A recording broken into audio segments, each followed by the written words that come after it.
The committee is meeting today to hear testimony on the Builder Act of 2023 offered by Representative Garrett Graves of Louisiana. I ask unanimous consent that the gentleman from Wisconsin, Mr. Van Orden, be allowed to sit with the committee and participate in today's hearing from the dais. Without objection, so ordered. Under Committee Rule 4F, any oral opening statements at hearings are limited to the chairman and the ranking minority member. I therefore ask unanimous consent that all other members' opening statements be made part of the hearing record if they are submitted in accordance with the Committee Rule 3B. Without objection, so ordered. I now recognize myself for an opening statement. Thank you all for joining us here today to talk about the need for permitting reform. This is a very pressing issue that affects every aspect of our society. And I'm guessing that if you polled a random sample of our constituents, many of them wouldn't be able to define permitting reform or wouldn't even know what the National Environmental Policy Act, often referred to as NEPA, is. But I do know that every single person in the U.S., regardless of their zip code, has relied on infrastructure, energy, or other projects that underwent NEPA reviews. And all too often, I know that Americans have faced bureaucratic nightmares and decades-long delays in attempts to build roads and bridges in their communities or access critical mineral resources. The Mineral Leasing Act requires BLM issue onshore drilling permits within 30 days, but the agency has a backlog of more than 5,000 permits pending due to prolonged analysis under NEPA. The Cardinal Hickory Creek Electric Transmission Line Project is one of 22 shovel-ready transmission projects identified as projects that could create 1.2 million jobs and increase solar and wind generation by 50%. The project has been going through review since 2014 and remains halted due to a wildlife refuge lawsuit, despite the fact that the project would actually reduce the number of transmission lines and structures in the refuge by half. Energy isn't the only affected sector. The Sites Reservoir is a proposed off-stream water storage facility northwest of Sacramento and has been under continuous review since 2000, 23 years of continuous review. NEPA requirements have been a leading factor in the constant delays, all while Western drought grows increasingly worse. That's why we need to change, and we need it now. NEPA has been a valuable tool, but it is not working for our 21st century needs. It's time to update and modernize it, making it a powerful force for good rather than a weapon by which environmental groups block projects. So first, we have to define our terms. What do we mean when we say permitting reform?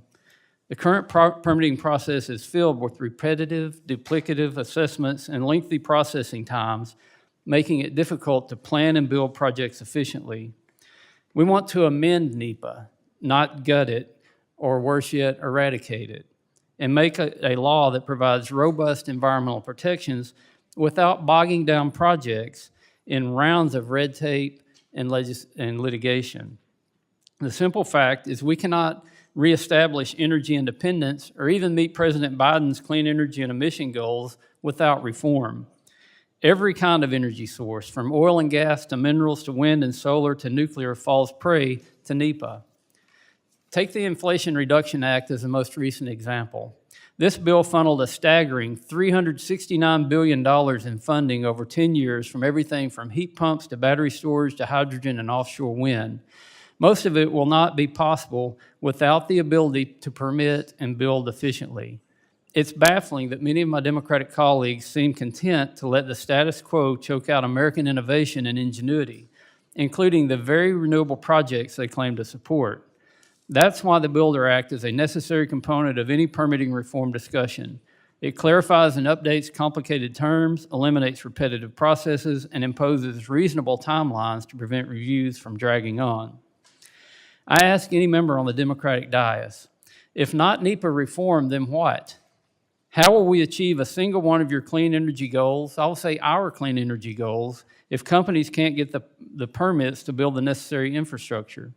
How will we get Americans back to work if they're stuck in limbo, wading through endless reviews and litigation?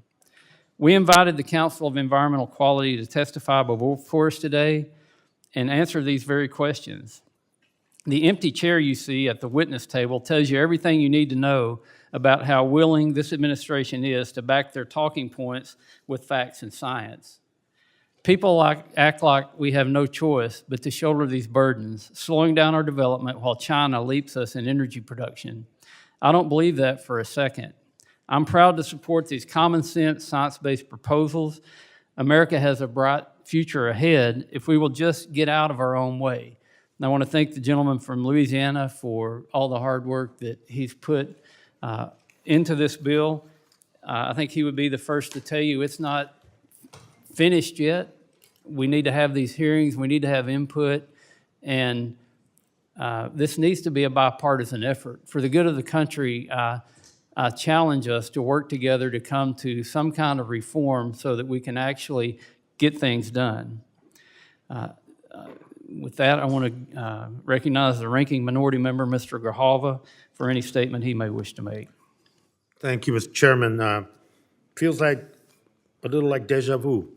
A few weeks ago, we sat in this room while my colleagues across the aisle spent hours scapegoating our environmental review process, namely those under the National Environmental Policy Act, or NEPA, for every single issue or delay the fossil fuel industry has ever had. Then, this morning, our Energy and Mineral Resources Subcommittee held a hearing on two bills that would act on that scapegoating by gutting NEPA and the environmental review and other key laws. And now we're here again with yet another bill taking aim at NEPA, and what is best for the public interest is secondary, if that. And as I have in our other hearings, I feel obligated to point out how irresponsible it is to cut environmental review while we're in the midst of the greatest environmental crisis of our time. I'll also point out again that it's especially stark to cut environmental reviews for the fossil fuel industry, the biggest culprit responsible for the climate crisis that we're in. And finally, I'll point out again that poor communities of color, indigenous people who have been bulldozed and poisoned for decades by fossil fuel companies that have used their communities as dumping grounds, are the same ones who are being hit hardest by climate change. And as many times as I make these points, it doesn't change one key fact. Republicans and their industry allies don't like NEPA, and they will push every bill they can to try to hobble its effectiveness. The extreme GOP platform has shifted to one that vilifies the federal government and its laws so they can put private industry, no matter how dirty, reckless, or greedy, up on a pedestal above the needs of the general public. That means NEPA will always be the nemesis, no matter how nonsensical it is. If you need more convincing, let's look at some facts. As we will hear today, Republicans will cite a handful of delayed projects out of the tens of thousands of projects and actions reviewed under NEPA each year. To say we should eliminate environmental protections, they want to eliminate anyway. What you won't hear is how much of it about the actual causes of the delays during environmental reviews. Well, fortunately, experts have already researched the main causes of project delays when they do occur. The first one is lack of capacity at federal agencies, lack of staff, expertise, or budgets for environmental reviews at underfunded federal agencies. This is, of course, largely due to the Republican campaigns to gut these very agencies and those programs. The second main cause of delay is poor market conditions or other issues with the project's operator. For example, 9 out of the 10 years over the last decade, the Bureau of Land Management spent more time waiting for oil and gas operators to submit information than it spent reviewing drilling permit applications. Market conditions may have led operators not to prioritize certain applications. And the third main cause of delay is related to other laws, including state and local laws. You probably noticed that not one of these causes is NEPA. I also like to point out that the Democrats in the committee authored provisions in the Inflation Reduction Act to provide more than $1 billion to staff up and train federal agencies' offices to carry out efficient and effective environmental reviews. This will address one of the main causes of project delay I just listed. Not one Republican voted for that Inflation Reduction Act or any other legislation. So you can imagine my skepticism when I hear about the need to accelerate environmental reviews through the so-called permitting reform and see bills that allow the fossil fuel industry to pollute when and where it wants without having to tell the public too much about it. Instead, these bills will be a detriment to the environment, our communities, and the future. The results of deregulation are not more pointed than what happened in East Palestine and that derailment. That happened, cause and effect, after the former administration, the Trump administration, effectively deregulated some of the safety regulations that existed for railroads. With that, Mr. Chairman, I yield back. Thank you, Ranking Member Grijalva. I'm sure we'll have some interesting discussions today.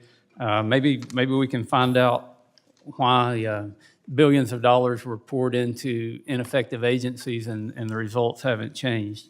I will now introduce our first panel, which consists of Representative Graves of Louisiana, to provide testimony on his legislation before us today. Representative Graves, you're recognized for 5 minutes.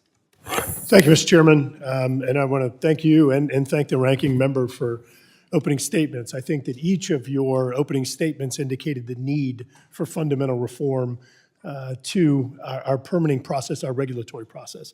Mr. Chairman, if you look at the current regulatory process, the NEPA law, for highway projects, the average environmental review takes approximately 7 years. We've seen instances where we've had an average of 115 lawsuits per year filed against these NEPA reviews, the majority of which are actually settled with no action, meaning found that the government's actions were actually appropriate. What we've seen, Mr. Chairman, over the last few decades as this NEPA law has been put in place is that we have seen this has become sort of a Christmas tree. All sorts of ornaments hung on this law, looking at all sorts of things that have absolutely nothing to do with the environment. I think that one of the posters that the ranking member Grijalva put up actually makes our case probably better than anything else, not just because it was actually mounted on a petroleum-based product, but also because it shows that you need to spend $1 billion to actually comply with the law.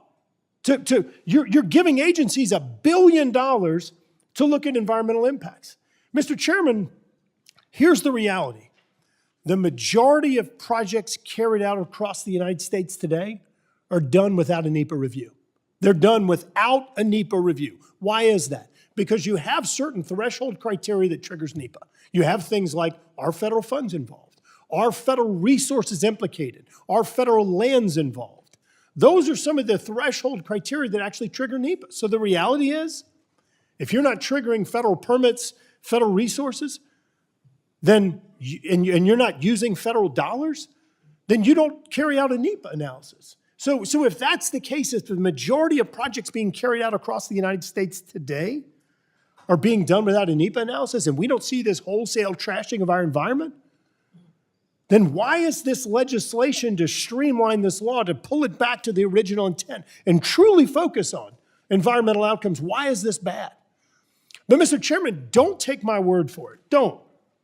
Because I had a meeting a few months ago with Brian Deese, who was the White House economic advisor, and with John Kerry, the White House climate czar.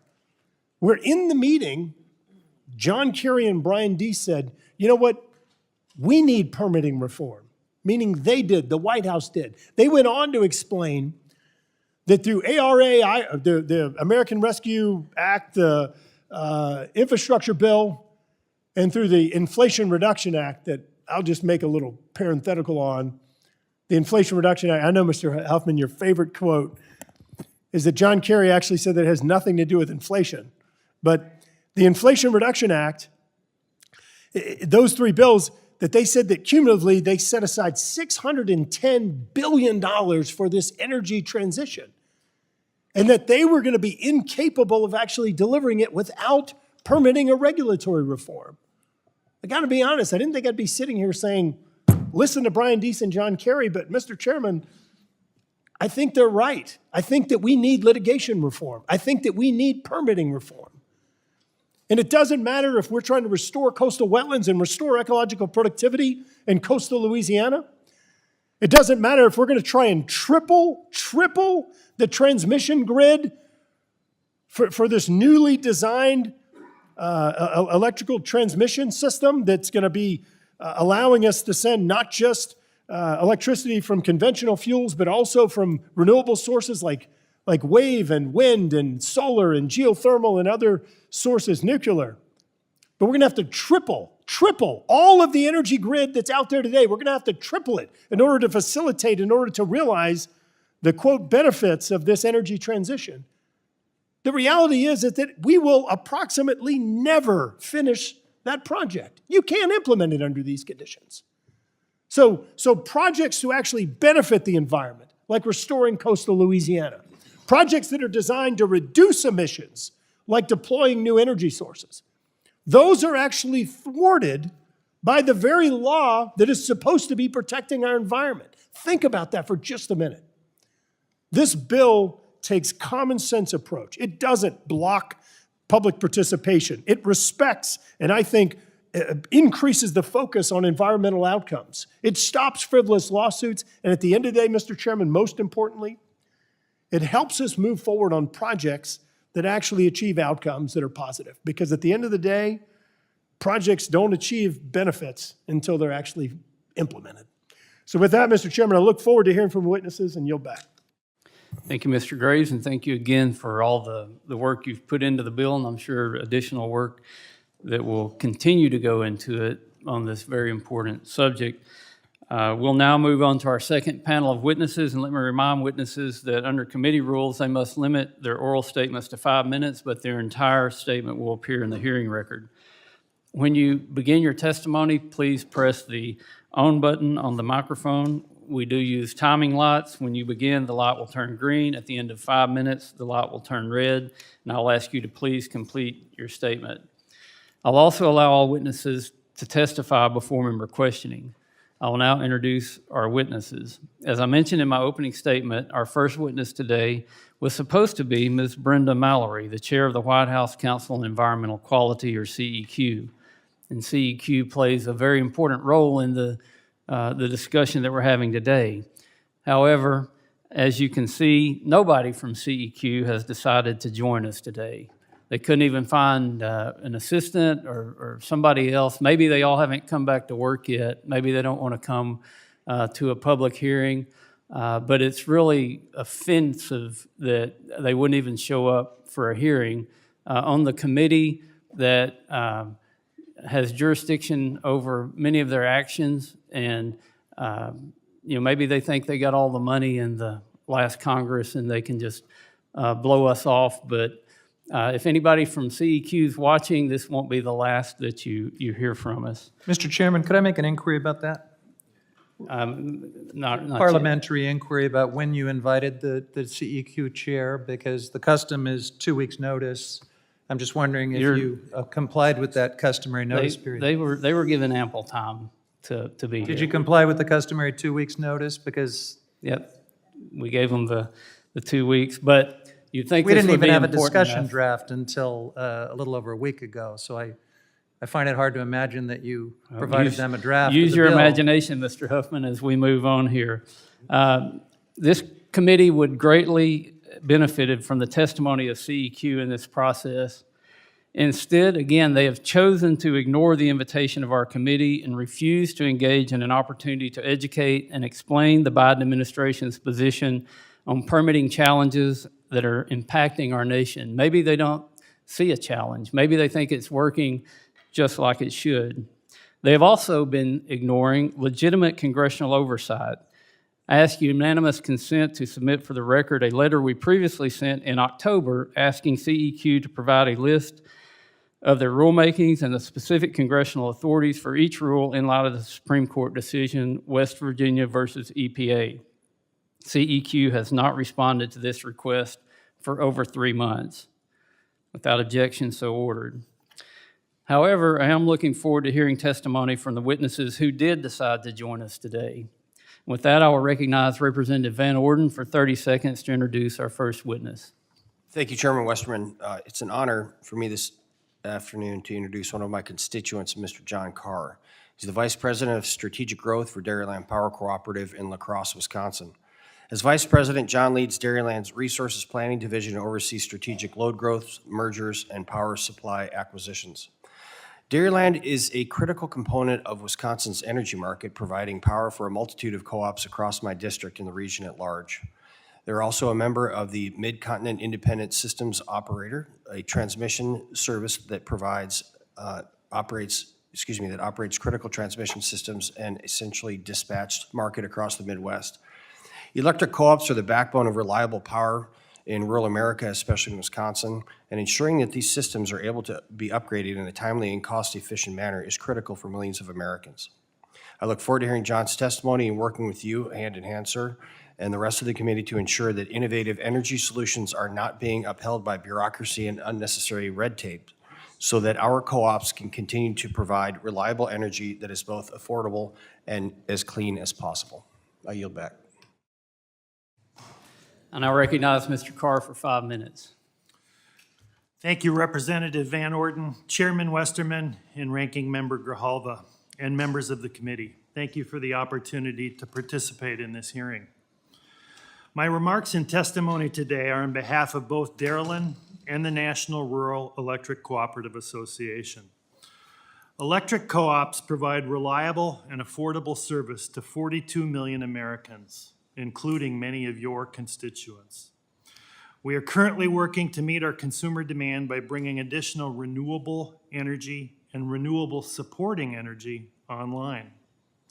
Unfortunately, the current federal permitting process creates delay and increases costs through inefficient reviews and costly litigation. This is not in the best interest of energy consumers, the economy, or the environment. Co-ops operate at cost. That means every dollar we spend impacts the costs our retail consumers pay for electricity. Co-ops serve 92% of the country's persistent poverty counties, so affordability is important. Dairyland is committed to advancing clean energy in a way that does not sacrifice safety, reliability, or affordability. Our energy mix was once 95% coal. Today, it's around 50%. In 2021, we retired a coal plant that powered our region for more than 50 years. We provided skill development programs, special retirement options, and internal placement opportunities to lessen the impact that closure had on our teammates. While we've been able to maintain the integrity of the grid, any future coal plant closures will require us to have other alternatives in place. For Dairyland, this includes more renewable energy, battery storage, lower emitting natural gas facilities, and transmission to get renewable energy to consumers. To lower carbon dioxide emissions as quickly as possible without jeopardizing grid stability, we need a permitting process that supports a sense of urgency. Dairyland is pursuing 2 projects that are key to our clean energy transition. Both are delayed in a process that must be improved if we are to reduce CO2 emissions in a prompt, reliable, and affordable way. The first project is an efficient natural gas power plant to be built in Superior, Wisconsin, called Nemadji Trail Energy Center, or NTEC. By enabling further renewable development and displacing higher CO2 emitting sources of power, NTEC will reduce CO2 emissions by almost 1 million tons per year, and it will bring stability to the grid. The NTEC environmental review began in 2017. It featured a robust public engagement period. The review was completed in 2021, and the Rural Utilities Service issued a FONSI, or a finding of no significant impact. However, external groups petitioned RUS to reevaluate the project's climate change impacts, and that FONSI was rescinded. A second study confirmed the plant would reduce greenhouse gas emissions, but we're still awaiting a final determination on NTEC more than 5 years after the process began. Meanwhile, reliability concerns in the Midwest have led to postponement of previously announced coal plant retirements by other utilities in the region. The second project is the Cardinal Hickory Creek transmission line. This line will bring wind energy from Iowa into Wisconsin. There are currently over 100 renewable energy projects depending on the construction of this line. In this case, while the NEPA review was completed in a timely manner, delays due to litigation have increased the cost of the project. We support Congress' effort to provide a pathway for more coordinated, consistent, and timely decision-making. NEPA modernization is necessary to advance clean energy projects that strengthen the economy and benefit the environment. We support placing reasonable parameters around the review process and limiting unnecessary litigation. The Builder Act would help to ensure outdated policies are not preventing our country from achieving its goal of reducing carbon emissions, while also ensuring that the grid remains safe, reliable, and affordable. This concludes my prepared remarks, and thank you for the opportunity to participate today. Thank the witness, and I now recognize Mr. McClintock to introduce the next witness. Thank you, Mr. Chairman. I'm pleased to introduce Brian K. Verkamp, a fifth-generation resident of El Dorado County. He retired in 2011 after 30-plus years in public emergency services. It began with a position as a volunteer firefighter and culminated in his last position as fire chief of the El Dorado Hills Fire Department. In 2012, Brian was elected to the El Dorado County Board of Supervisors and served 2 four-year terms. He's currently serving as a member of the LAFCO, the Local Agency Formation Commission, and recently completed 2 years as Executive Director for El Dorado County Emergency Services, JPA. He was elected to El Dorado Irrigation District's board in November of 2020 and has been selected as the board president for 2023. No one has more on-the-ground experience with the fires plaguing the Sierra and the communities that are threatened by them than Mr. Verkamp, and we're very pleased to welcome him back to the committee today. Thank you, Mr. McClintock. I now recognize Mr. Verkamp for 5 minutes. Thank you, Congressman McClintock, Chairman Westerman, Ranking Member Gahalva, and committee members. Good afternoon, and thank you for this opportunity to testify to my knowledge, experience relating to NEPA, catastrophic wildfire, the Endangered Species Act, and the need for reform. Being an elected official at multiple governance levels, I have a special respect for all of you and your public service to our country. I spend at least a month a year traversing our California forests along with lands in Montana, Idaho, Wyoming, usually by foot, whether it be hunting, recreational hiking, or just enjoying our public lands, but also taking note of the landscape. My career was in, obviously as pointed out, emergency services, culminating as a fire chief and director of emergency services, working in many different roles throughout that career, as well as being on a incident management team that traveled the state of California, Montana, Idaho, and Louisiana. In 2019, I was honored to testify before this committee on the topic of wildfire resilient communities. During my previous testimony, I highlighted the facts of what the landscape was looking like in our forests, rural areas, and in an urban, wildland-urban interface. It was not pretty, and it still isn't.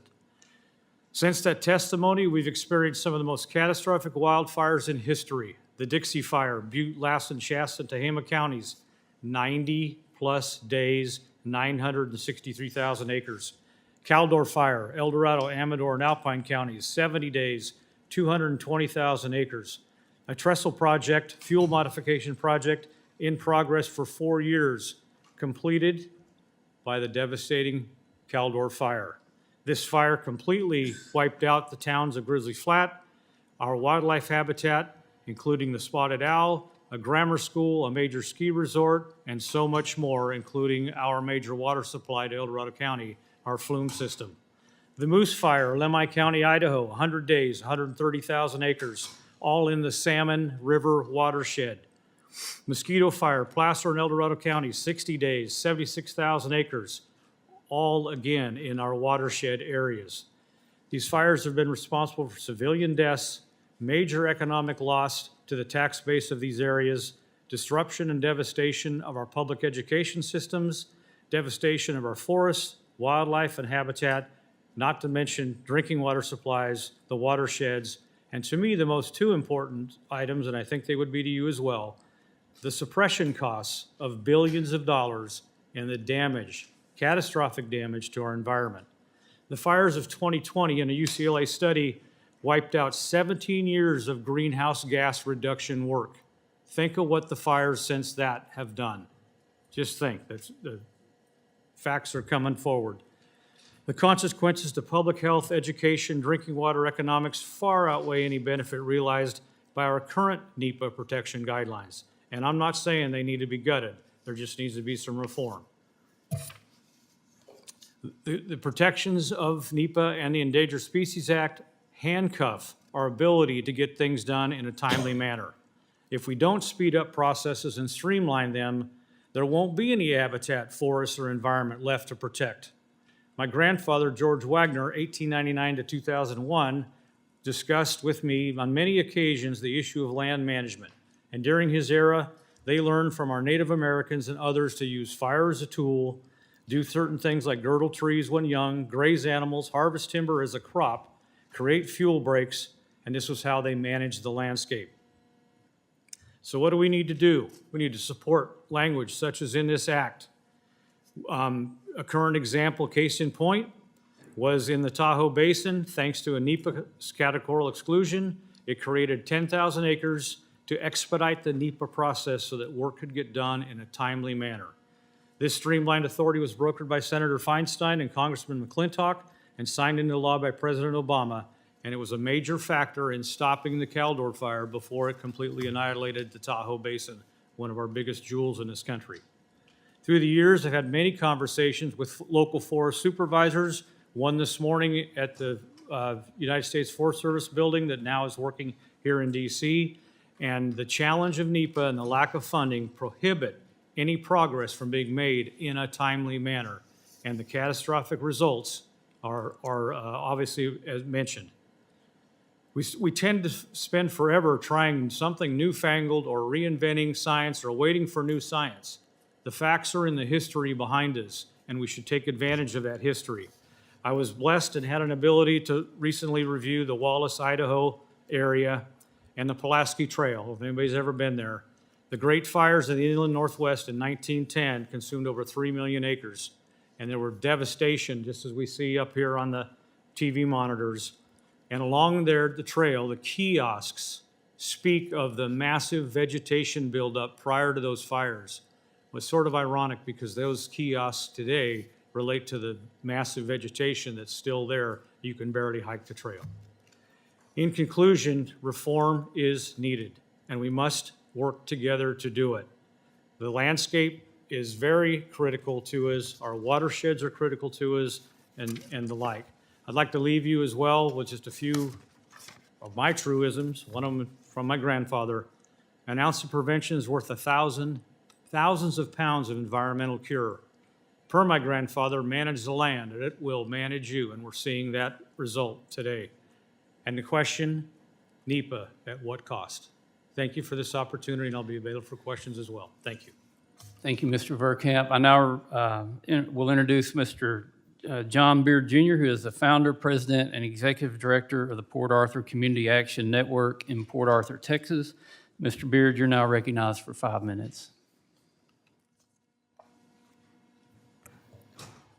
Thank you, Mr. Chairman. To the chairman, ranking member Grijalva, fellow members of the committee, staff, fellow Americans in this room, and guests. I thank you for allowing me this opportunity to come here today to speak to you with regard to the Builder Act. And I've heard a lot of what has been said already, but before I get started into this, I'll give you a little bit of brief on myself. I am second-generation refinery worker in the petrochemical industry. I worked for ExxonMobil Corporation for 38 years. My father worked for Gulf Oil, which is now Valero. We were both union men, and proudly so. I was also a city councilman for 9 years and mayor pro tem in the city of Port Arthur, which is one of the petrochemical hubs that holds this country together in the petrochemical industry. And I've also served in numerous other capacities in my city since I have come away from there. But I also started the Port Arthur Community Action Network for the sole purpose of addressing the disparities that I saw from within the industry and as a city councilman, and also now as a regular citizen in this current capacity. So if you will, I'd like for you to take a brief look as I speak and talk through this of what environmental injustice looks like. The flarings you see going on there and the various other pictures. This is what we deal with on a daily basis. We are bombarded by chemicals and pollution. Matter of fact, in 2010, the city of Port Arthur was declared an environmental showcase city by the EPA. What we're showcasing, I don't know, but if it's this, then that tells a lot of the story. But as you all have said today, in talking about permit reform, let me say this to it, and no offense to Mr. Graves, because we are sister, I guess you'd say states. But what we don't need is permitting reform that guts and takes away the protections that NEPA gives to communities like mine. As I said, we're an environmental justice showcase community because we also have twice the state and national average for not just cancer, but heart, lung, and kidney disease. And then we also have a high poverty rate, almost 30% in the city of Port Arthur, yet we have over $80 billion of industrial development going on in Jefferson County and in the city of Port Arthur proper. We are home to the largest refinery in the country. We are also home to one of the largest export facilities for LNG in the country, Cheniere. And all of this and more are being brought here. And do you know why? They're brought to communities like Port Arthur, not to River Oaks, not to Beverly Hills and other places, but because, in the words of one of the captains of industry, it is the path of least resistance. They are least able and affordable to be able to fight back. So when you talk to me about restricting access to the legal system, which is a foundation of our country, then you're telling me exactly that you're not going to give their voice to be heard. The chair mentioned earlier, going so far to say that we respect that, and that's good, that's fine and perfect. But respect without access means you're not going to be heard. We have to be heard to stop some of this from going on. But let me say this as we get to the end with regard to permitting. I've sat in some of the meetings of FERC and heard them talk about this. And one of the FERC commissioners said that this project was held up 30 months and that one 15 and the other. But as I came to know in some of the filings that I've seen in Texas and in my city, the permits were not held up because of government inefficiency, but because the permits were incomplete that they were sent to the agencies that had to oversee them. Therefore, they got sent back and they sat on them. That's not the fault of the government. But what is the fault of the government is to not fully fund those agencies so that they have the manpower and the training and the staff to do the work that they're designed to do. So if you're talking about reform in that way, I'm in total agreement with you. But if you're talking about reform that guts those agencies, that minimizes and reduces their effectiveness to do their job, that doesn't protect communities like mine that are overburdened, let me tell you something as I close. We are called a sacrifice community. You know why?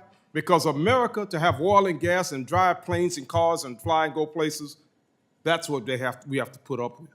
We have to put up with smelling odors in our homes that have been released, yet no one knows where it came from. And there are any number of other things that I'll be glad to talk with you about if you ask me the questions. But I'm here to say today that this bill, in the current form it is written, is not permitting reform. It is a death knell. It is a death sentence to communities like mine all along the Gulf Coast, from Florida all the way to the tip of Texas and Brownsville.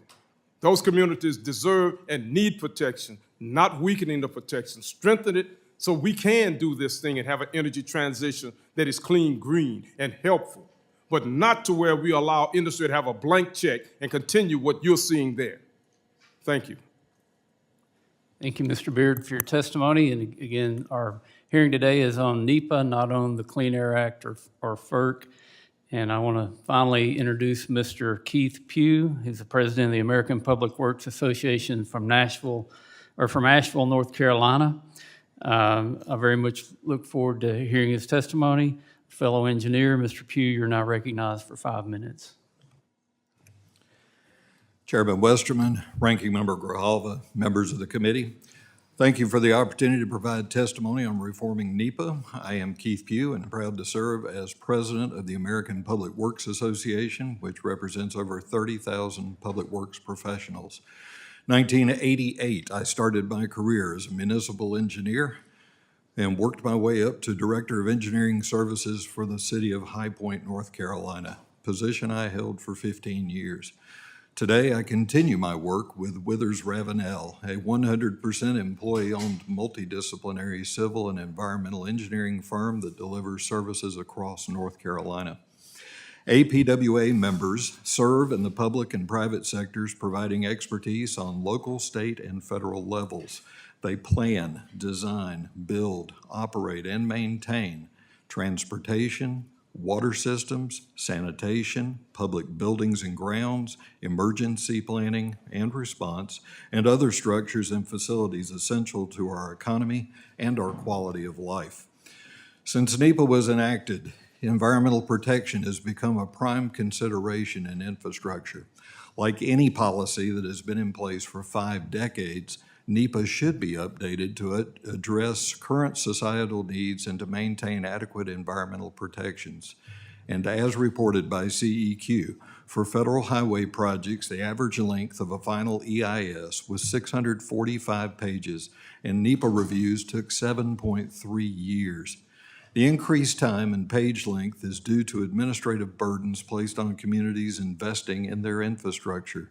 These burdens are often overwhelming for public works professionals who have limited resources to carry out their responsibilities. Our infrastructure needs continued updating and maintenance, and in some cases, full replacement. Roads, bridges, water systems, emergency management, sanitation, and so much more need investment right now. While the federal government does appropriate funds for projects like these, some communities decide against applying due to the onerous nature of permitting requirements.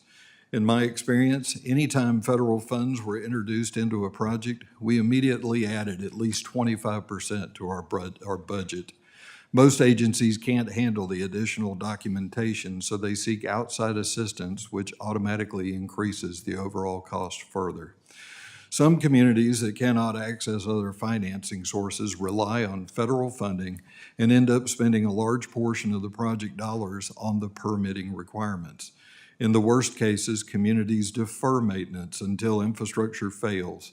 In the end, many are not upgrading and maintaining their infrastructure as needed, which leads to a lower quality of life for our residents, lower environmental protection, and higher public health risks. For infrastructure programs to be most effective, the application process should not be so complex that it dissuades small and disadvantaged communities from attempting to access funding. Public works professionals are doing what is best for their communities despite an array of challenges, and APWA places a high priority on respecting and enhancing local autonomy. Relief is desperately needed from supply chain shortages and inflation. The cost of construction and materials has rapidly increased beyond original project estimates. Even proactive communities are not immune to these cost and timing issues, which are exacerbated by permitting delays. Higher costs are ultimately passed on through more expensive rates or the diversion of resources from other community priorities. APWA supports continuing efforts to streamline the regulatory process, and we have been vocal during administrations of both parties, including in the FAST Act and one federal decision as codified in the infrastructure law. These actions have provided a more predictable, transparent, and timely review and authorization process for delivering major infrastructure projects. However, work remains, and APWA supports establishing a lead federal agency to develop a joint review schedule, establishing time and page limits for completion of environmental documents, extending the completion period with the approval of the applicant when necessary to allow for further consultation with local agencies, bringing the statute of limitations for NEPA cases in line with other environmental statutes, reducing duplicative reporting by allowing adherence to state or even local standards, and finally, examining a reasonable number of feasible alternatives for projects including an analysis of any negative environmental impacts for taking no action. All of these recommendations we are pleased to see included in the Builder Act. Thank you for holding this hearing and your work on permit reform. APWA stands ready to assist you to work to make these reforms law.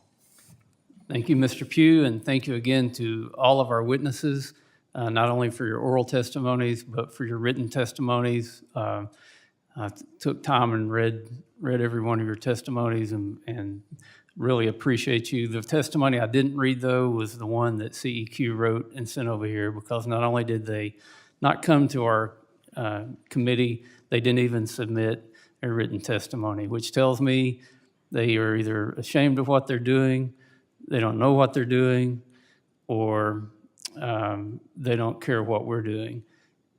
Any way you look at it, they're not at the table, and they should be. So again, thank you to the witnesses who came here today, who care about this issue. And I want to now go to the dais and have members ask questions. And we may not have time to ask all the questions, or have members ask questions. We may not have time for all the questions today. And members may submit questions in writing, and we would ask that you would answer those. Under Committee Rule 3, members of the committee. Okay, getting ahead of myself. I now want to recognize Mr. McClintock for 5 minutes for questions. Thank you, Mr. Chairman. Excess timber is going to come out of the forest in only two ways. Either we will carry it out, or nature will burn it out. During the 20th century, U.S. foresters would mark off surplus timber every year. They'd auction it to logging companies who would then pay us to remove it. 25% of the revenues from the federal timber auctions went to the local governments affected, and the other 75% went back to the Forest Service to manage our lands. The result was healthy and resilient federal forests and thriving local economies. But then we passed the National Environmental Policy Act with the promise that it would improve the forest environment. Well, now simple forest thinning projects require an average of 4.5 years of environmental studies, costing millions of dollars, more than the value of the timber. So instead of forest thinning projects making money for the federal government, they cost us money. So not much gets done. Timber harvesting on federal lands in the Sierra has fallen 80% under NEPA, and the number of timber mills declined from 216 to 32. Without loggers carrying out excess timber, nature has returned to burn it out. California has done enormous damage to its economy by imposing the most draconian carbon restrictions in the country. Yet a joint study by UCLA and the University of Chicago recently documented that the carbon released from just 1 year of forest fires in California completely negated the entire carbon emissions reduced over 16 years combined. This is lunacy.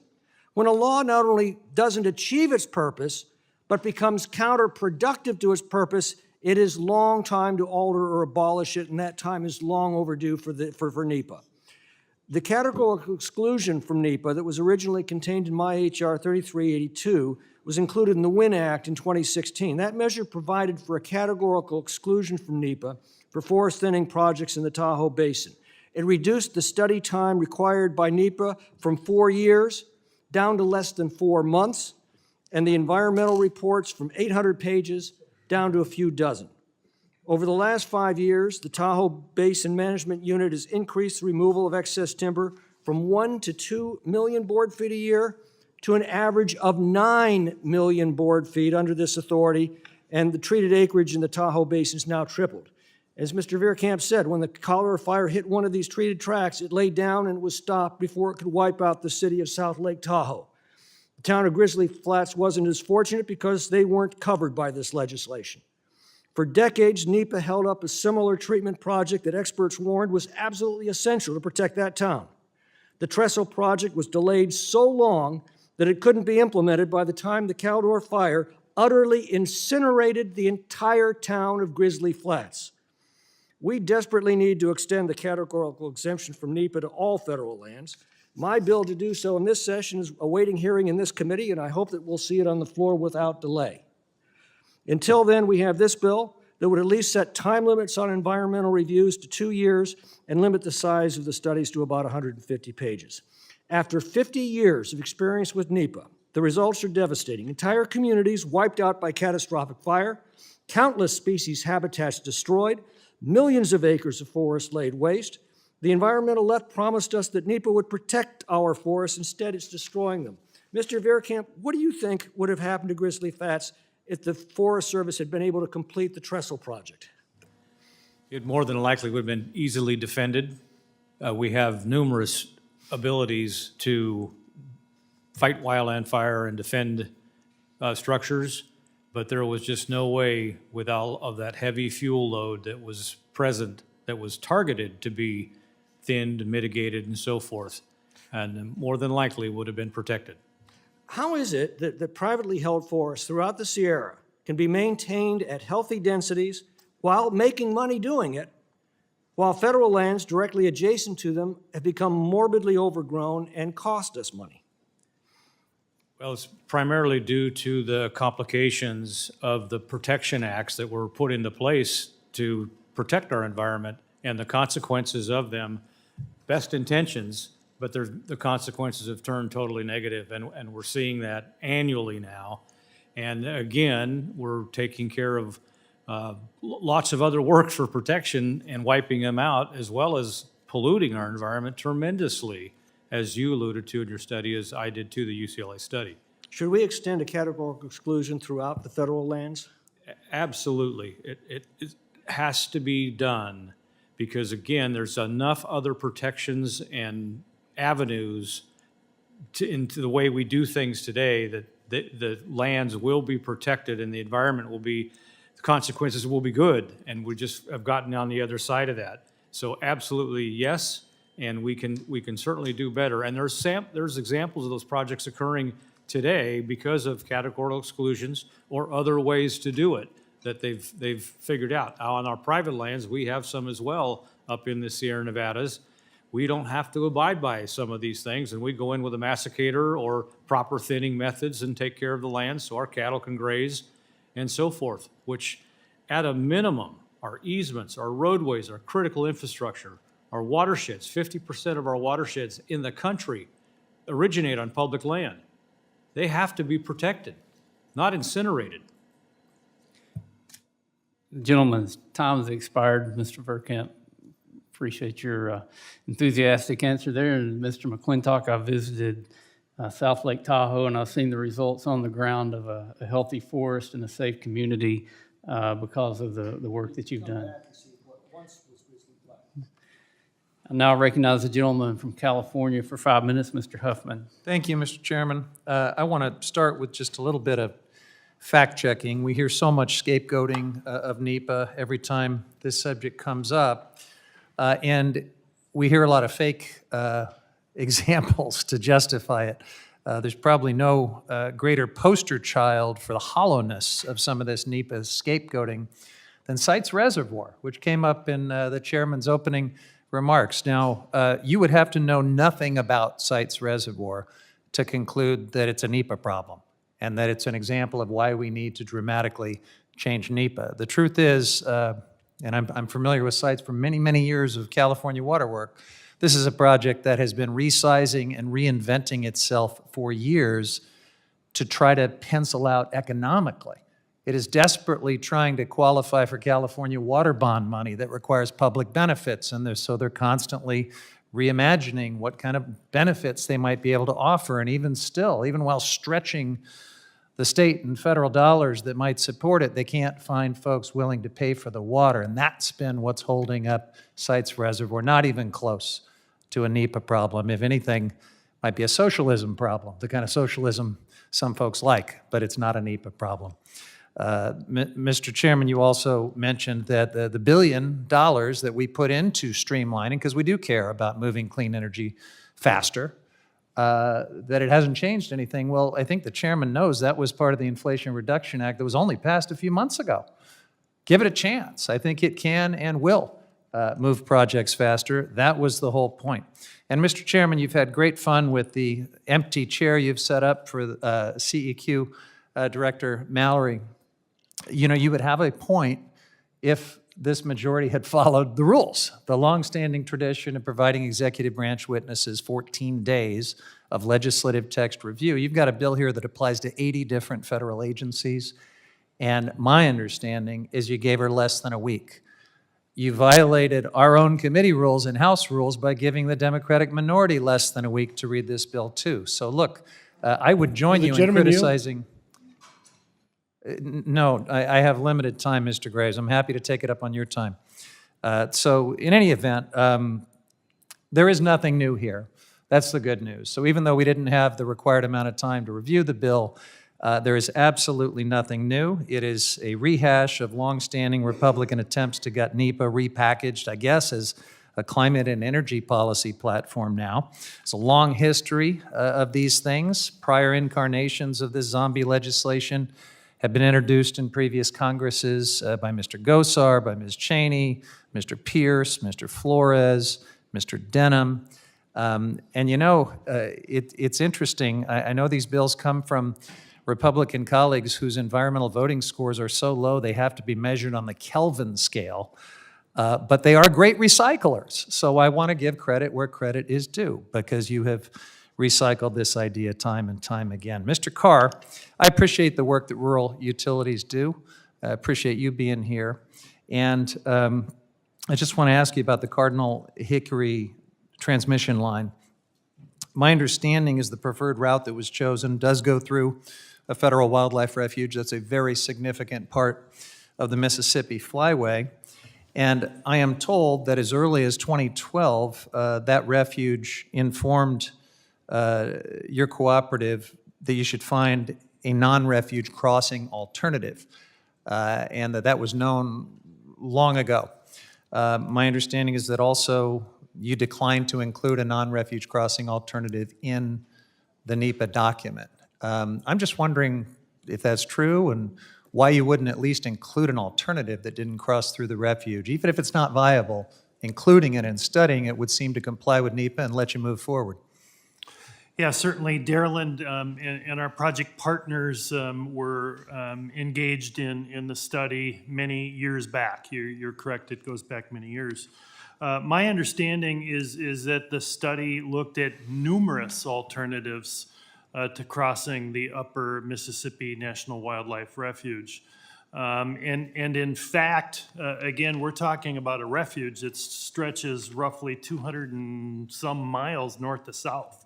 It's an enormous refuge, and to cross the Mississippi River, the routing is a very complex subject. My understanding is the project looked at trying to minimize the impact in terms of the crossing, and ultimately even is considering they're trying to reduce the impact on the refuge and condense multiple crossings into a single point. So understand and respect your concerns. I believe they conducted significant, robust analysis of alternatives. All right, well, I thank the witness. And Mr. Chairman, and I know I'm out of time, so I just want to enter a few things into the record, hopefully by unanimous consent. I would like to propose entering this article from the New York Times from about a week ago. It's a deep dive on what's actually holding up clean energy and utility upgrade projects. One of the more in-depth pieces we've ever seen. It is all about FERC and the interconnection queue, not a word about NEPA, but I'd like to enter that in the record with unanimous consent. Without objection. Thank you. Similarly, there's a study recently done here in the Environmental Law Reporter that takes a deep dive into major projects that required EISs and looks at what held them up. In terms of speeding the process along, it recommends that insufficient agency capacity to do NEPA work is the #1 culprit. Recommends we solve that, which we have done by putting $1 billion into it. So I would like to enter this study into the record as well. Without objection. And then finally, I would enter into the record a September executive order by President Biden, which broadens the National Climate Task Force to specifically require all major agency heads to coordinate and to accelerate clean energy projects, something we've never seen before. Again, a very recent executive order that should make a tremendous difference in this space. Without objection. Thank you.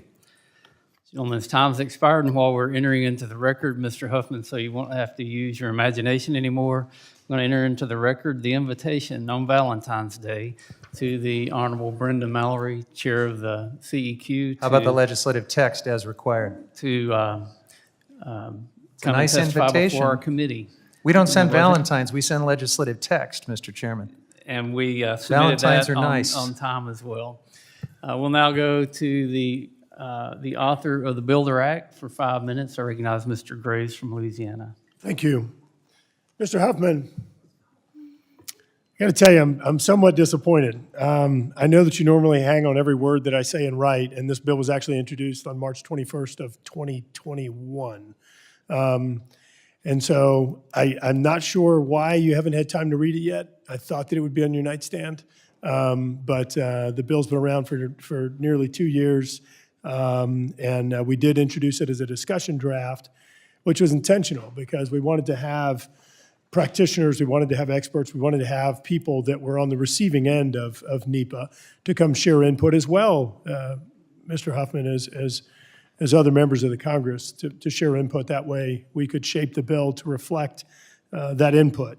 But it was interesting hearing your quote about justification and what the real holdup is for projects and things along those lines. I want to quote, again, White House National Economic Advisor Brian Deese when he said, I think certainly it's going to require as a country that we do things differently, do business differently. It's one of the reasons why the president has been so supportive of, wait for it, permitting reform.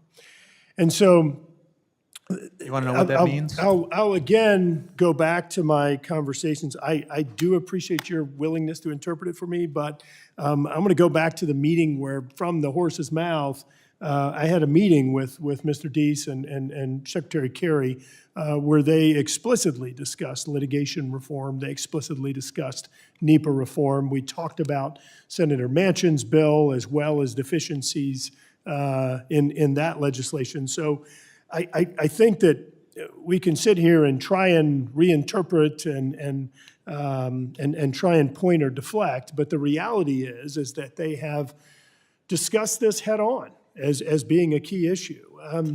Mr. Beard brought up issues about environmental racism in his community of Port Arthur, Texas. Mr. Chairman, we have projects that I've talked about in this committee that have been delayed and dragged through the mud as a result of NEPA reviews and other bureaucratic challenges.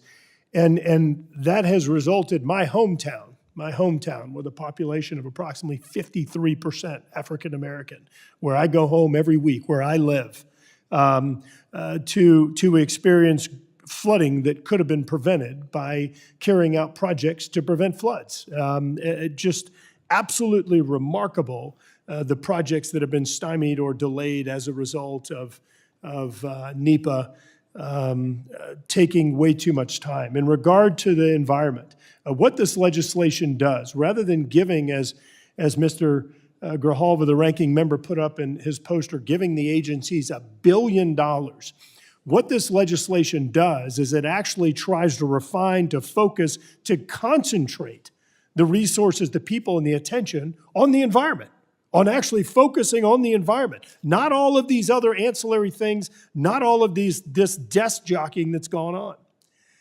You know, there was a president years ago that issued guidance on NEPA. And what the president said in his NEPA guidance is he said that NEPA documents needed to be 150 pages. Needed to be 150 pages, which is largely consistent with what we've done in this bill. And even in the cases of complex environmental impact statements, I remind you, you have categorical exclusions, you have environmental assessments, and you have EISs, environmental impact statements, the third of which being the most complicated. Even those should take 1 year. 1 year. You know who that president was? That would have been Jimmy Carter. So this legislation does not, and I want to be crystal clear, Mr. Beard and others, this legislation does not take away the right for judicial action. It doesn't. It absolutely does not. And if the true objective of somebody who has concerns about a proposed project is actually getting resolution, then I would argue that this bill will actually help.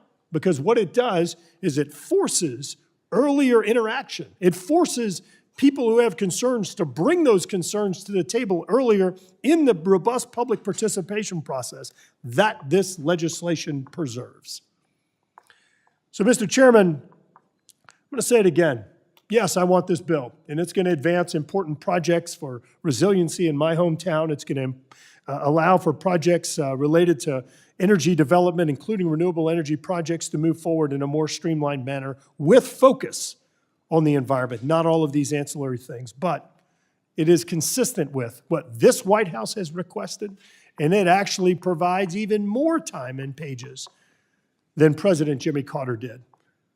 So, Mr. Chairman, I yield back, but I also think it's very important that we stay focused on facts. Gentleman's time has expired. The chair recognizes the gentlelady from New Mexico, Ms. Leisure Fernandez, for 5 minutes. Thank you so much, Chair Westerman. Thank you, Ranking Member Grijalva. And of course, as always, thank you to our witnesses for bringing your perspectives to the, sorry, I have a torn shoulder, bringing your perspectives to the hearing today. I go home and I hear a lot from my constituents who are concerned about a range of projects, of federal projects that go through, and they want to make sure that there is a good NEPA process, that it considers the consequences, because in the end, that's what NEPA is supposed to do, right? What are the consequences from the actions, the federal actions that are being proposed, so we do not create a mess, right? It's kind of simple, and they understand it, and they want to know that that's done so that they feel good and feel confident about what's happened before. So we also know that it needs to be efficient, it needs to be timely. We agree on those things, which is why, we sent more resources to agencies to help with that. We're going to be having a hearing tomorrow in Indian Affairs about the importance of moving through the permitting quickly, having the resources that our agencies need. But I need to say that in New Mexico, the NEPA process has been very useful in those rare cases that we've discussed today. It's not all the cases, it's only about one, and what was it, that actually focus on the full NEPA process. One was the Fence Lake coal mine. And that NEPA process was appropriately reviewed, and because of it, a coal mine that would have destroyed the Zuni Salt Lake didn't happen. And therefore, the environmental and the cultural damage that would have come from that particular mine were averted. So we like that a lot. We have another proposed project in the Pecos up in the wilderness, close to the wilderness, and it is on a place where there wasn't the proper safeguards before. And so there was major contamination that the state and the federal government ended up holding the bag on and had to clean up. Right? So my constituents there want to make sure that as a new mining project is considered by, I will point out, a foreign company. Too often these mining companies are actually subsidiaries of foreign companies. Last Congress, we heard about the mine in Arizona, the Resolution Copper mine, that many my colleagues across the aisle were really championing. Well, that has ties to the Chinese Communist Party, and yet they were championing that. We don't want to let foreign companies end up sort of exploiting our resources in a way that causes long-term damage. And that's, I think, the concern that my community's raised with me. The Pecos River, having a 10-year limit is a bit concerning, right? Because these last a lot longer than 10 years. And it took us longer than 10 years to clean up what happened in the Pecos before from that mining project. Mr. Beard, what do you think is the impact of limiting analysis to just 10 years?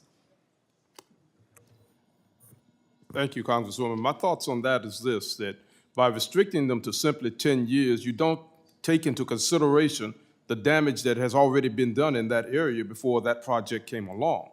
If you can't look forward to see what's going to happen, and you don't consider the cumulative impacts that were there when you came to that site, then you have no idea what's going to happen in the future. Some of that is carryover. I'll say it like this for my particular case, with the high rates of cancer and all of that. We've got people right now that are dying. Right as I'm sitting here that are dying, some who have cancer and don't know it, some who have respiratory illnesses and don't know it. But they think it's normal, but it's become so normalized that they don't see it. So by extending it out that far, they're gonna have effects way before you see it. And the best way I can say this to you, and for those of you who have not been to that part of Texas, that part of the world, come to Port Arthur. Come and see what we're doing. Come and breathe the air. I've had people come on a tour that I give. I call it the toxic tour. And in a matter of hours, they feel like they're coming down with something because of what they're breathing in the air. And contrary to what has been said earlier, this whole permitting process is about permitting even more of this to come. I spoke of the LNG facilities. There's one that's proposing to come there now, in addition to the one that's currently in construction and the one that's already doing business. And then everything is constantly expanding, and everyone talks about, well, it's just going to add a little bit more. But when is a little bit too much? When you're an overburdened community who has, in our case, for 12 decades, have to undergo and deal with environmental pollution and contamination from the petrochem industry. Thank you. Thank you very much, Mr. Beard. My time is up, and I yield back, Chairman. Gentlelady's time has expired. The chair now recognizes the gentleman from Arizona for 5 minutes, Mr. Gosar. Yes, Mr. Verkamp, I would first like to quote the first line from a Bloomberg article dated January 5th, 2021. Quote, California's 2020 wildfire season thwarted the state's fight against climate change, spewing enough carbon dioxide into the air to equal the emissions of millions of passenger vehicles driving over the course of a year, end of quote. 112 million metric tons of carbon dioxide were released in California in the 2020, equal to the greenhouse gas emissions of 24.2 million passenger cars in a single year. Can you speak to the contribution of NEPA to this catastrophe? And I got some follow-up questions. Okay, just to make sure I understand, speak to the time that NEPA has, The contribution of NEPA to this problem. well, in my estimation as well as experience, it's from all of the lack of ability to do things in a timely manner that has made the forests accumulate all of this debris. And within minutes to hours to, as I stated, up to 100 days of continual fire, burning up all that fuel that provides all of this environmental contamination. And that's just to the atmosphere, let alone all the other consequences of a catastrophic wildfire. That's what I'd like to concentrate on. I mean, in Arizona, we've had a few of ours nasty fires. And the consequences are so that they burn so hot that there's contamination of the soil. You actually see it sterilized, right? What are the consequences that are long-acting along those lines? So in 1995, we were notorious as well in El Dorado County for the King Fire. And it's a Rubicon drainage under Hellhole Reservoir. And there was obviously yellow-legged frogs, red-legged frogs, amphibians, and so forth. To this day, they have still not found any eggs from any of those that have survived the nuclear devastation of those intense burns. And that's all a watershed as well that supplies drinking water to Placer and El Dorado County. So it just obliterates the soil and its ability to regrow things, as well as our amphibians, reptiles, and so forth. And usually it's decades these consequences are, if not half a century, right? Yes. Mr. Pugh, it takes the Federal Highway Administration 7.37 years and 742 pages on average to complete an environmental impact statement. How can the federal government prevent disasters like the recent train derailment in East Palestine, Ohio, if it takes this long to approve projects that bring positive change?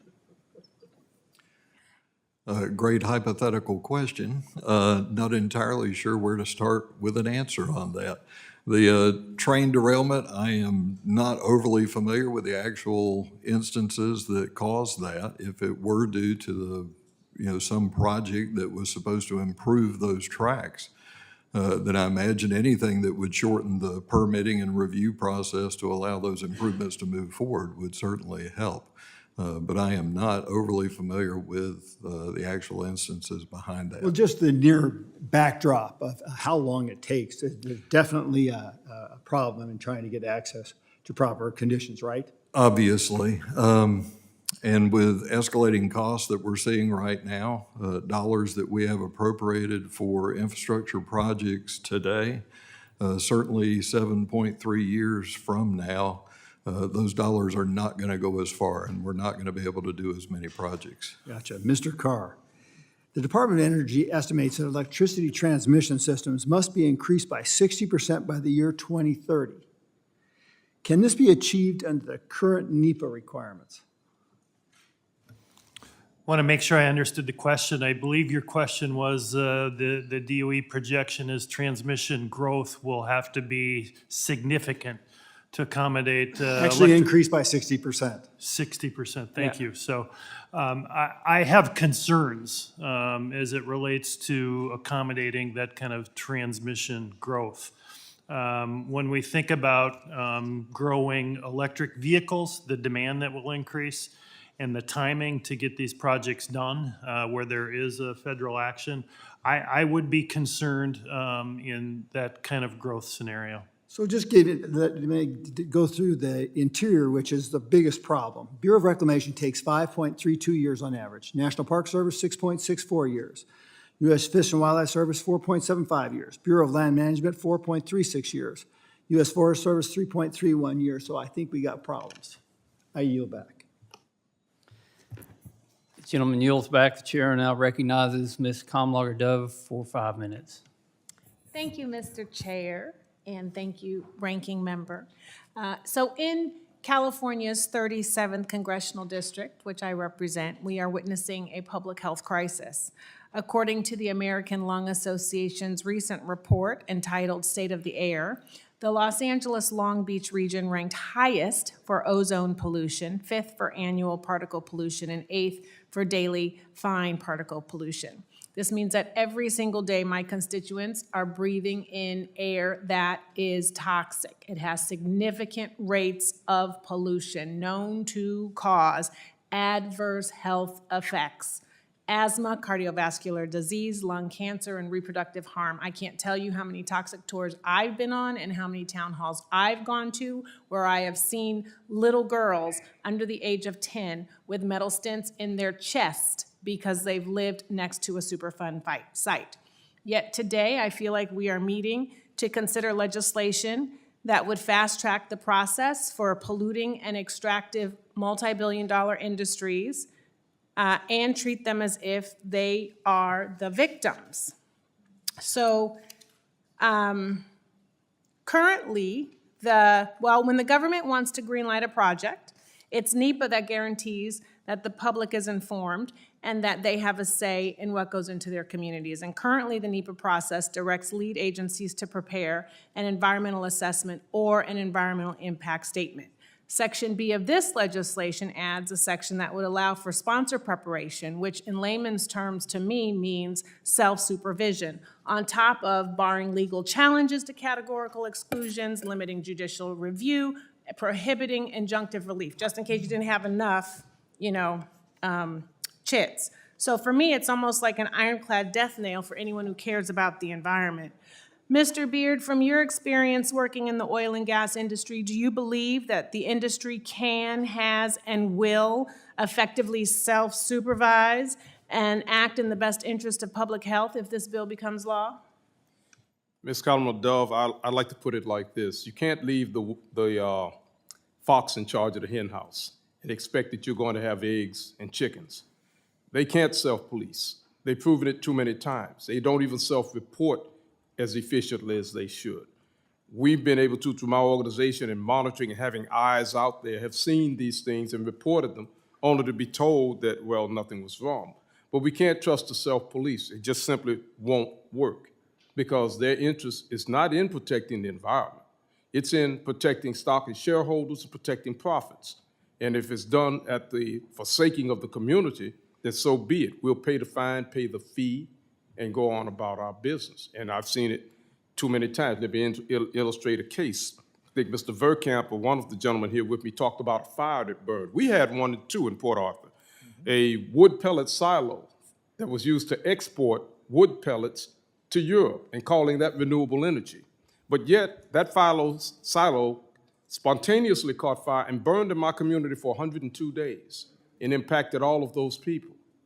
Yet, our state regulatory agency, which takes promulgation and guidance from the federal, only fined them $12,000. Yet, our legal team did the estimation it should have been well in excess of $1 million. So we can't expect them to self-police. We have to have rules and guidances in place to protect and have the contingencies available so that communities of color, or any community, is not hurt or harmed. The job should be to do no harm. But when you put these things in those areas, and they only come to areas like you mentioned, then you're going to have what you get. And that simply is not acceptable. Thank you, Mr. Beard. You know, I was thinking the exact same thing. It's like having a fox in the hen house, and after the slaughter, the little fox comes out and says, it wasn't a slaughter, it was a negotiation. Makes no sense to me. Thank you, Mr. Chair, and I yield back my time. Gentlelady yields back. The chair recognizes the gentleman from California, Mr. LaMalfa, for 5 minutes. Thank you, Mr. Chairman, and thanks for bringing up the Sites Reservoir issue that is going on in my district, when I used to share with Mr. Garamendi until his district changed, and that he supported as well. It's been an extremely important project for California. It would create 1.5 million new acre feet of water storage. The interesting thing about that, it had been a larger project. It was up to 1.9 million, but the people planning it have to dodge bullets coming from government on what it takes to get the permits done. So, for example, they didn't like that there might be 3 sources of water to pump into it from the Sacramento River during high flows. At 6,000 CFS was seen as too much. So one of those had to be downsized. So there's 2 sources that would total 4,000 CFS because they were worried about 6,000 being too much. So with that, they had to downsize the reservoir a little bit in order to do that. And also, interestingly, the only public benefits of a storage project like that is described as water for fish. It wouldn't be stored water for people or making hydroelectric power. So that's the fun background on that. So I hope we can continue to move forward on that faster than the glacial pace, as California is desperately in need of water storage. I want to shift to Mr. Verkamp, and indeed, my part of Northern California has suffered from massive amounts of wildfire over many years, even more recently being more acutely big numbers. The Dixie Fire being right at 1 million acres, the Camp Fire wiping out Paradise, the North Complex, also known as the Bear Fire, wiping out a couple small communities. I've had several communities disappear due to this. Greenville is part of the Dixie Fire. 75% of that town is gone. Nearby is a town called Canyon Dam, completely gone. Paradise, as you remember, 90% gone. Small towns out of Orville, Feather Falls, and Berry Creek, almost completely gone. So indeed, the permitting process to do the type of thing with, good people like the fire safe councils, sometimes in concert with private timber as well. In the example of the Bear Fire, also known as the North Complex, there was grant funding set aside for, I think, approximately 18 months that they could not get over the hurdle for the fire safe folks to do good work around. Finally, it caught fire and just wiped out a lot of people there. There's a great story written by a cattleman named David Daly that you may have seen. It's been kind of made national news. You could read up about that, Dave Daly. And so could you touch on a little more for us, please, the aspect of NEPA as well as CEQA, which is the California version of this, more or less, sometimes being required at the same time to do any kind of project? Yes, and, unfortunately, again, is my discussion, the consequences of our best intentions. And especially when it comes to wildfire, as you just stated, some of those major incidents, Lightning Complex was one of them up there also that was for weeks on end, total devastation. But the landscape has changed. You mentioned fire safe councils. You mentioned, or I will mention conservation districts. There are tools in place now And we just need to remove that handcuff of the restrictions so we can get in and do this work. Again, there are great intentions and great pieces of NEPA and CEQA, but the ability for lawsuits and environmental challenges that strangle it in a timely manner, and then Mother Nature takes over. And we all know Mother Nature, and Mother Nature in California right now is pounding us when they said it was never going to happen again. Well, guess what? The tunnels are back in Lake Tahoe, and that's snow tunnels. So we need to just get, in my opinion, back to common sense. We can be surgical, we can be strategic, we can prioritize, and we can protect. So shift to, we'll talk about Mother Nature. There's more board feet of timber growing than we're harvesting by a tremendous amount. It's growing every day, whether we do something or not. Talk to us a little bit about recovery after fire when we're supposed to be doing salvage and replanting of these devastated landscapes. Well, unfortunately, we've lost the infrastructure to do a lot of that, and that's something also that needs... Which infrastructure? For industry logging and sawmills and so forth, so we have... How long does it take a NEPA to do a post-fire salvage? How long does that take, and how successful are you even getting a NEPA? Well, again... Again, salvage Right. after a fire. Under the categorical exemption on the Caldor fire for the Sierra Tahoe Ski Resort, we were able to accomplish that within a 4-month period of time, because you only have so much time before that timber lumber is non-salvageable. Besides, we had a public ski resort that where public safety would be in jeopardy. So there were some ability, again, through categorical exemptions to expedite that process. But it's getting the backing to get that categorical exemption and stating that what we've stated here today of the need to be able to do that is what it takes, rather than, again, infrastructure or a large burn should be exempt from getting those things done, because a lot of those also have major infrastructure. Typically, they run a year and a half. This one has probably a little more politically loaded due to the area it is. It's around communities, especially in the high-dollar Tahoe area. That's when correct. you try to talk about it, like over on, one on Mendocino, for example, they wanted a 7,000 I hate to acre cut off a project. good discussion, but the gentleman's time has Yeah. expired. Again, Yeah, I know. And now recognize the, I could go all day, Mr. Chairman, but yeah, thank you. And indeed, it can take a year and a half pretty easily on a lot of these and still get tossed by a judge. I yield back. Thank you, sir. now recognize the gentleman from California, Mr. Levin, for 5 minutes. Well, I thank my friend, the chairman, and as I spoke about at our last hearing, I hope that this committee is going to focus on finding areas of common ground. I really mean that. And while I know we're not going to agree on everything, I do know there are many things within this committee's jurisdiction that we can agree on. And one such item is the importance of promoting an efficient permitting process and advancing the build-out of infrastructure. Doing so is absolutely critical if we want to proceed on large-scale energy infrastructure projects and deliver for our communities. And as we embark on this important work, I think we need to consider all dimensions and interests in responsible energy development, including expanding high-capacity transmission, reforming the interconnection process, and ensuring federal agencies have the resources and the expertise they need to conduct efficient environmental reviews. There was some research recently from Princeton, and they said in order to achieve the full emissions reductions potential from the Inflation Reduction Act, the U.S. has to more than double our historic rate of transmission expansion, while also investing in new renewable energy generation to meet the demand from increased electrification of various sectors. And I know we can develop permitting reform policies that do that support clean energy projects, but also fully consider the interests and the perspectives of environmental justice communities. And I'm hopeful we can get there. I look forward to working with the chairman, with my colleagues on this committee, to get there. And I think that Democrats and Republicans also share the goal of timely reviews of projects. And there are actually elements of the bill before us today that I think could be beneficial in this regard, such as requiring designation of a lead federal agency, establishing a clearer process for cooperations between agencies on NEPA reviews, and I think there is a foundation there and hopefully a continued dialogue we can have. But I also have concerns, and I understand this is an opening salvo, if you will, but let me just share a few.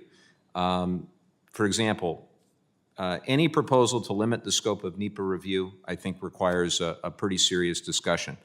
Proposals to restrict the ability to assess the potential climate impacts of projects, that's problematic. Impeding opportunities for judicial review, I think, is problematic, and hindering the ability for community input, which I'll talk about in a second. In addition, I think the current legislation we're looking at doesn't address the Government Accountability Office's findings, which they say the main reason for NEPA delays are lack of federal agency capacity and funding for NEPA reviews. Again, I'll say that one more time. The GAO found the main reason for NEPA delays to be lack of federal agency capacity and funding for NEPA reviews. So as we think about this discussion, I think it's also important we consider what we just did, what Congress just did through the Inflation Reduction Act to increase that exact thing, that agency capacity for NEPA reviews. We know that a trained, equipped workforce is essential to processing NEPA reviews in a timely fashion in cases where there are delays. As the GAO said, increasing funding and staff for federal agencies' permitting offices and agency workforce training can make permitting processes significantly more effective and efficient. And we had $1 billion to help agencies, and it was all split up among the various agencies in the IRA to help them conduct timely environmental review and permitting. So with that as background, I'll turn to Mr. Carr. How important is a well-trained and knowledgeable federal workforce to an efficient NEPA process, and how can the funding, the $1 billion included in the IRA, help those agencies conduct more expedient project reviews? Appreciate the question and the background information. So certainly, when we're talking about a NEPA review, absolutely knowledgeable, well-trained staff to conduct an efficient review is absolutely important. I'm not absolutely certain on the IRA impact as it relates to that. I'm not certain.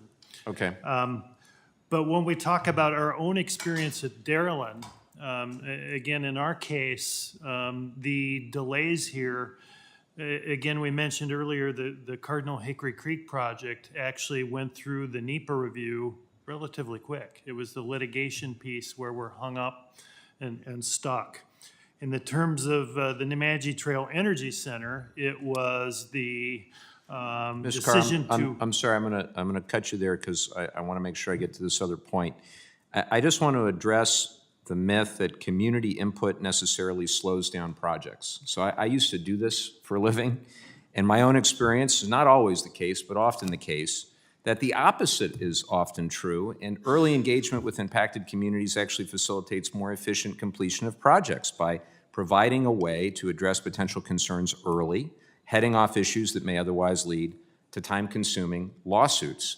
I used to try to avoid lawsuits whenever humanly possible. Let me ask, I'm actually out of time. I was going to ask if you all agree. I hope that at least a few of you do. But I mean, in as sincere as I can be, this is a huge set of issues. Let's work together. Let's focus on what we agree on, that part of the Venn diagram, and let's actually get something done we can be proud of. With that, I'll yield back. Appreciate the gentleman's offer, and now recognize the gentleman from Minnesota for 5 minutes, Mr. Stauber. Thank you very much, Mr. Chair. Mr. Levitt, I appreciate your comments. You agree on almost every part of my permit for my Any Needs Act, and I do appreciate your concern and your comments.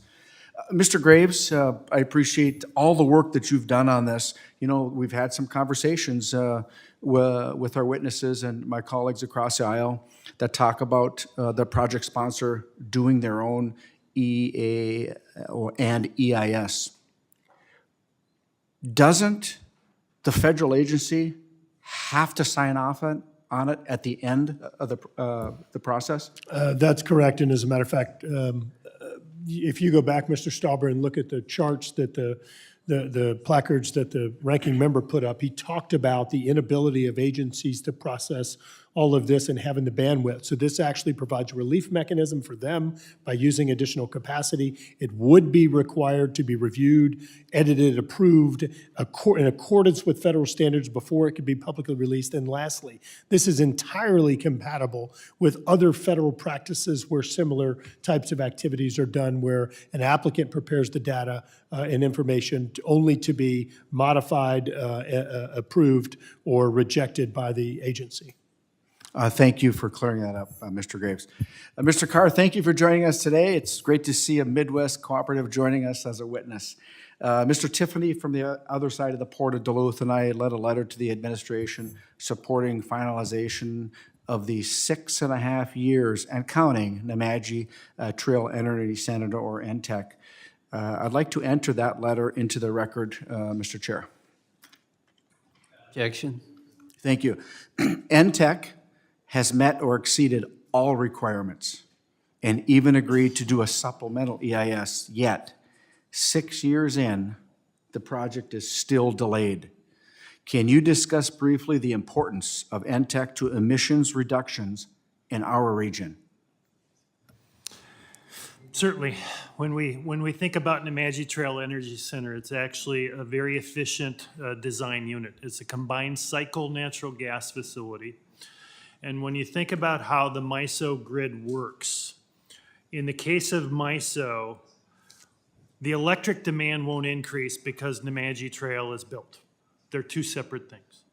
Nemadji Trail Energy Center comes into the mix, and it's a very efficient unit that when it operates, it will displace coal generation or less efficient natural gas. So CO2 emissions from that sector actually go down because of the efficiency of that plant. And then, so my question would you say that the onerous NEPA process is actually slowing emissions reductions because we're unable to get online a clean burning dispatchable gas plant? I absolutely would. We've seen coal plants in the upper Midwest announce intentions that they need to stay on because of the capacity shortfalls identified by the North American Reliability Corporation and MISO. Thank you. Mr. Pugh, we hear a lot from our colleagues across the aisle at another hearing about how NEPA is not a problem and nothing needs to be fixed. However, just this morning, they discussed how they spent over $1 billion in the so-called Inflation Reduction Act to make NEPA more efficient. Mr. Pugh, if Democrats say NEPA is not really a problem, why are we spending so much money on our agencies? Okay. What I've already heard this morning is, or this afternoon, is that a well-trained, educated, knowledgeable staff is required to take us through the NEPA process. I agree with that. Representing local government viewers to know what they're doing and to be able to handle our plans efficiently. The fact that $1 billion is going to be spent to help improve this, that's wonderful. I hope it works. From the American Public Works Association perspective, we have an accreditation process that our communities can go through that shows that they're doing the right things at the right time for the right reasons, and they do it efficiently. That accreditation process requires that you go back and look at your processes on a regular basis. Mm-hmm. It is a process of continuous improvement. We would expect the same from our federal government. Hopefully, we are continuously looking at our processes to make sure that we're doing them and delivering our services as effectively and efficiently as possible. Thank you very much, and my time has expired. Back to you, Mr. Chair. Gentleman's time's expired. The chair recognizes the gentlelady from Nevada, Ms. Lee, for 5 minutes. Thank you, Chair Westerman, Ranking Member Grijalva. It's an honor to be serving with all of you and my colleagues on both sides of the aisle on this critical committee during the 118th. I'm so proud to be the voice of Nevada on this committee, a voice for public lands conservation, responsible energy development, and continued timely action to combat the mega drought in the Southwest. And as you know, no state south of Alaska has more public lands than Nevada, and our public lands belong in public hands and depend on a Congress that will preserve and protect them. As the West faces the worst climate crisis with the most severe drought in 12 centuries, I hope to continue to fight for smart water policy and urgent solutions. Now to turn to our discussion on the energy front. If we've learned one thing about permitting reform over the last year, it is that there is bicameral, bipartisan interest in getting it done. In fact, Secretary Jennifer Granholm emphasized, she is very excited about the potential for streamlined permitting. And with Nevada at the epicenter of Americans' transition to clean energy economy, I share that excitement and am committed to working with Democrats and Republicans to get the job done. But unfortunately, the Builder Act is not it. And in fact, the former general counsel for the Council on Environmental Quality under 3 Republican presidents recently wrote to this committee to say that in 42 years of working with NEPA and reviewing numerous bills that would affect the NEPA process, this is by far the most damaging of those bills, and it would obliterate the benefits of the NEPA process for both decision makers and the American public at large, as well as for states, tribes, and local governments. And not only that, a senior House Republican leadership aide described the party's approach in this bill in no uncertain terms, stating, House Republicans have the majority, we have 218 votes, and that's what we're interested in doing. So we understand that permitting reform is too important across this country. We understand the need for it, and it's too urgent for this Congress to spend time on partisan bills and one-sided legislative packages that will go nowhere. So for the sake of the taxpayers who have sent us here, let us cut the politicking and let's cut the posturing and let's get to work on finding an approach that will allow us to get the permitting reform done to the benefit of the American people in a climate in crisis. Mr. Beard, thank you, and thank all of the witnesses for being here and for your work. And Mr. Verkamp, your experience with wildfires in the West completely underscores the climate crisis that we are in. Mr. Beard, I'm just going to ask your opinion. Do you think there's any chance of the Builder Act being signed into law? Yes or no?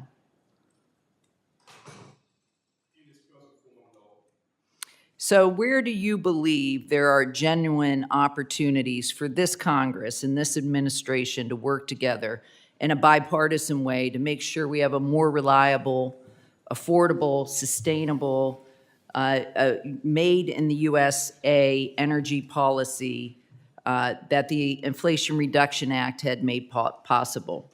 Well, I think, first of all, even though I'm not probably the most qualified person to say this, but we have to begin at the beginning. And the beginning of this is that when we say reform, that's a bit of a misnomer to me. We need changes, but we don't need wholesale change. In other words, we don't need to throw the baby out with the bathwater. There has to be protections in there for those communities that are actually real and that are workable. Taking away the tools of litigation from communities who that may be all they have next to their own voices, and restricting that to any degree is simply not good. It's, they have a First Amendment right to be able to speak to those things that affect their homes and their lives. So that's something that has to be looked at. And there are many others, but I'm hoping as this goes forward that both parties' capacity was taken away in previous administration. So it has to be built back up, and that takes time, unless you just want to plug anyone into it, but it takes time and get them the training and get them the tools they need. $1 billion, that's a lot of money. May not be enough to do what you want to do. It may cost more. What will you say then? It's not simply just signing a check and letting it go out the window and let these projects happen. Due diligence needs to be respected. Environmental justice must be respected, because what happens if we don't do it is going to affect us all. What happens in Nevada is going to affect me in Texas. It's going to affect all of us. Thank you. I yield. Gentlelady's time. I appreciate the gentlelady's attention to this matter, and we look forward to seeing your amendments to make the bill better when we go to markup on it. I now recognize the gentleman from Wisconsin for 5 minutes, Mr. Tiffany. Yeah, I appreciate the comments from the gentlelady from Nevada. Obviously, she wasn't on the committee last session, and when she talks about bicameral approach, and everybody agrees that there needs to be a bipartisan approach to this, we tried. We tried last session to advance this stuff on a bipartisan basis. It didn't go anywhere, and I know you weren't here to help that along, but that is what happened. Representative Graves, What numeric environmental standards have changed in your bill? None. We haven't, we simply went back and tried to, Mr. Tiffany, I think, focus the resources and concentration and attention on the environment. And so if anything, so I'll say it again, none, but it also helps to focus the attention on impacts and on true solutions, allowing projects to move forward faster, including environmental projects. So you haven't changed any numeric environmental standards in this bill? We have not. Okay, thank you. Other than, just want to be clear, page limits and time constraints, which is outside the confines of your question. So the paper mills in Wisconsin will be disappointed about Nemadji Trail project. Who are those external groups that took action to delay this project? To clarify the question, you're specific to the Nemadji Trail Energy Center? Specifically to that. Yeah.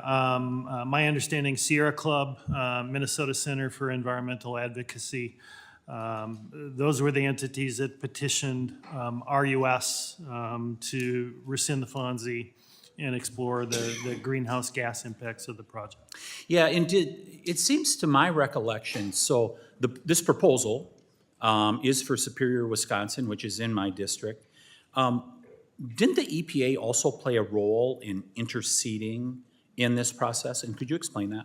I can. So once RUS agreed and rescinded the FONSI, went into the supplemental environmental assessment process. It went back out for public comments once we completed that greenhouse gas evaluation. So EPA did submit public comments in that 30-day public comment period. And did the EPA intercede as a result of the intercession of those groups like the Sierra Club? That is my understanding. That was done at their behest.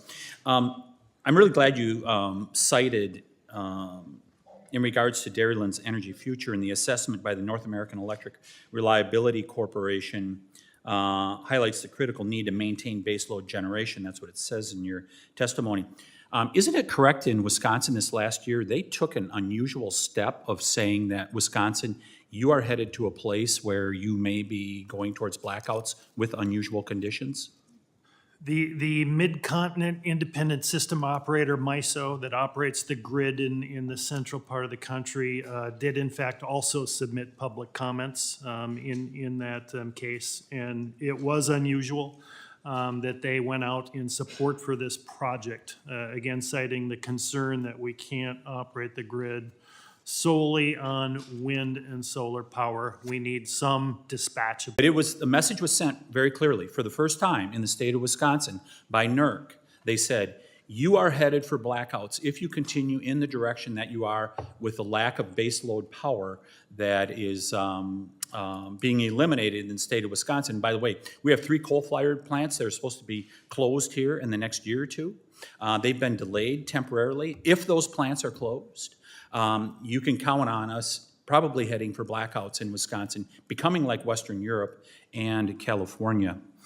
I'm really glad you brought up what you did, Mr. Pugh, in regards to the expense to this whole permitting process. I have a county in my district that they're trying to get a grant from the infrastructure bill that was passed last session, $1.5 million to fix about 3 miles of road. I talked to a local contractor. If they could do this without the federal requirements, they'll do it for half, $750,000. We are not going to get much bang for the buck out of the infrastructure bill. I'll just close by this. On the border in Yuma, and no judiciary Dems showed up. No Democrats showed up at all. Lots of people showed up in Yuma, though. The president does not show up in East Palestine, Ohio, where there is a major environmental problem that's going on. And today, his administration, via the CEQ, does not show up. When are Democrats going to show up for business of the American people? I yield back. Gentleman yields back. Gentleman from Rhode Island, Mr. Magazine is recognized for 5 minutes. Thank you. Listen, we need to rebuild infrastructure across this country, but at the same time, the American people are counting on us to keep them safe in the process, to make sure that as we build out our infrastructure, particularly in extractive industries, that they're going to be safe, their kids are going to be safe, Their kids aren't going to have birth defects. Their kids aren't going to have cancer. That's why NEPA exists. This process exists to make sure that people living in or near areas where projects are being done are kept safe. That is a very basic thing that people ought to expect of us. And unfortunately, while there are things that we can agree on this committee about the need to make permitting more efficient, we should not be cutting corners in environmental reviews and in community input in the process. If we want to speed up the permitting process, the way to do it is to give agencies the resources that they need to do their jobs. That's what Democrats did in the last session by putting $1 billion for this purpose into the Inflation Reduction Act, which every Republican member opposed. What I am hoping to hear is that if our colleagues on the other side make good on their promise to repeal the Inflation Reduction Act, that $1 billion to speed up permitting will be protected. And that shouldn't be too much to ask. But what we should not be doing is cutting corners. We should not be cutting corners on environmental standards, on community input and review. This legislation, unfortunately, impacts the rights of Americans to protect themselves by restricting their legal avenues to seek justice and by allowing the industries to perform their own environmental reviews, putting, unfortunately, oil industry profits and other extractive industry profits ahead of the health and safety of Americans. Mr. Beard, can you just walk us through what would it look like if we reduce the statute of limitations for lawsuits challenging these permits from 6 years, which it is currently, to 120 days, as this bill would do? Thank you. What would happen, in my mind, is, first of all, you have to understand that those communities don't have a lot of power and income to be able to mount a successful legal defense. It's hard for them to get the legal help and assistance they need. They don't have a lot of money. And in some cases, because of the economics disadvantages in those communities, they don't have the educational resources to know precisely all of what they're dealing with. Sometimes even we don't know all of what you need to know about that. So by reducing that time, you don't give them sufficient time to be able to get on top of these things and know about them and try to get the assistance they need. And then there are so few organizations out there, legal aid and others, that work in this space that they're not going to be able to, they won't have the manpower to do it either. A lot of them are existing on donations and monies that they get, and grants and all of that. But that's no way to really operate. And if you go to a law firm that has it, the cost is astronomically high.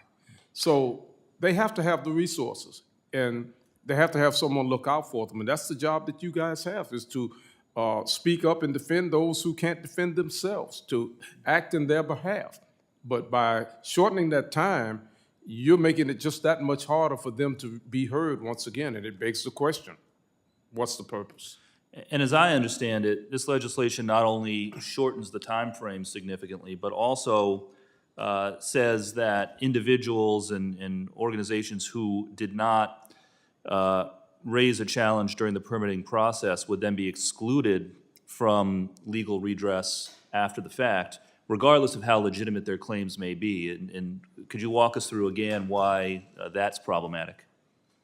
Once again, it's a thing of timing. They have their lives to lead and things to do, and sometimes you may not be able to get the information on time. There's also the aspect of not having access to that information. A lot of these agencies say it's there, but it's never in plain view. It's never put where they have to almost, you'd have to really actually know where it's at. It's not put there and made easily and accessible to people. It requires some expertise sometimes and some guidance just to know where they put it. So if you don't have access to the information, and you don't know that the information therein is for you that can tell what could happen, then how are you going to be able to address it? And meanwhile, the clock is ticking. Yeah. Perfect case in point. We had a similar thing happen in my city with our agency. As a matter of fact, in the state of Texas now, if you file more than 3 of those complaints, that you could receive a fine for it. Why should you be fined for speaking up about something that's hurting you and your community and your children? That's all very draconian in my mind. It's cruel to do that to people who have very limited resources, because once again, they don't put these things in Beverly Hills or River Oaks or Madison Avenue. They put them in communities where there's the least resistance. Thank you for your advocacy, Mr. Beard.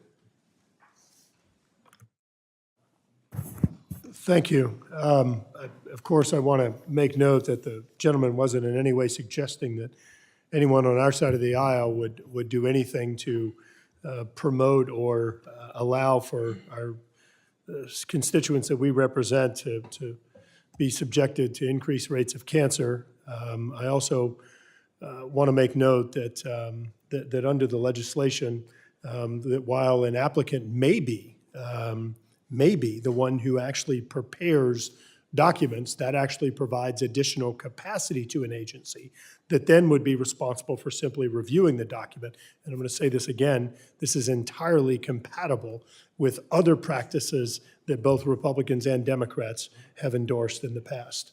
I recognize the gentleman from Oregon, Mr. Benz, for 5 minutes. Thank you, Mr. Chair. I want it to be very clear that I support your bill, and I truly hope that something like it passes. It seems to me there's a failure of understanding when it comes to my friends across the aisle in wanting to recognize that there is a real problem that needs to be addressed. And to kind of call that out a little more clearly, let me just refer to a study that was done by the Congressional Research Service and DOE several years ago. When what follows are the problems that we're facing for long compliance periods under NEPA. The first one mentioned is litigation brought against the environmental assessment or the environmental impact statement associated with the project. Let me say that again. It's litigation brought against the EA or the EIS, and the reasons for litigation are the EIS failing to acknowledge all reasonable alternatives and the requirement for the ES being waived improperly. And then it goes on to call out about 8 more problems.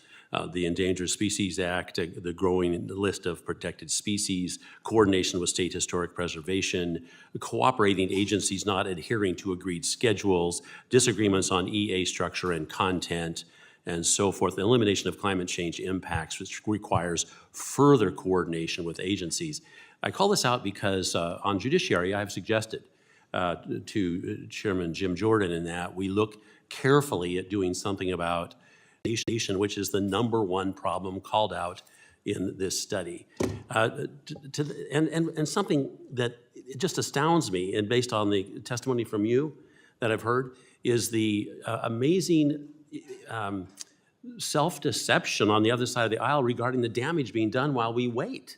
And whether your towns are burning down or whether you're spending so much money you can't believe it on using old antiquated infrastructure.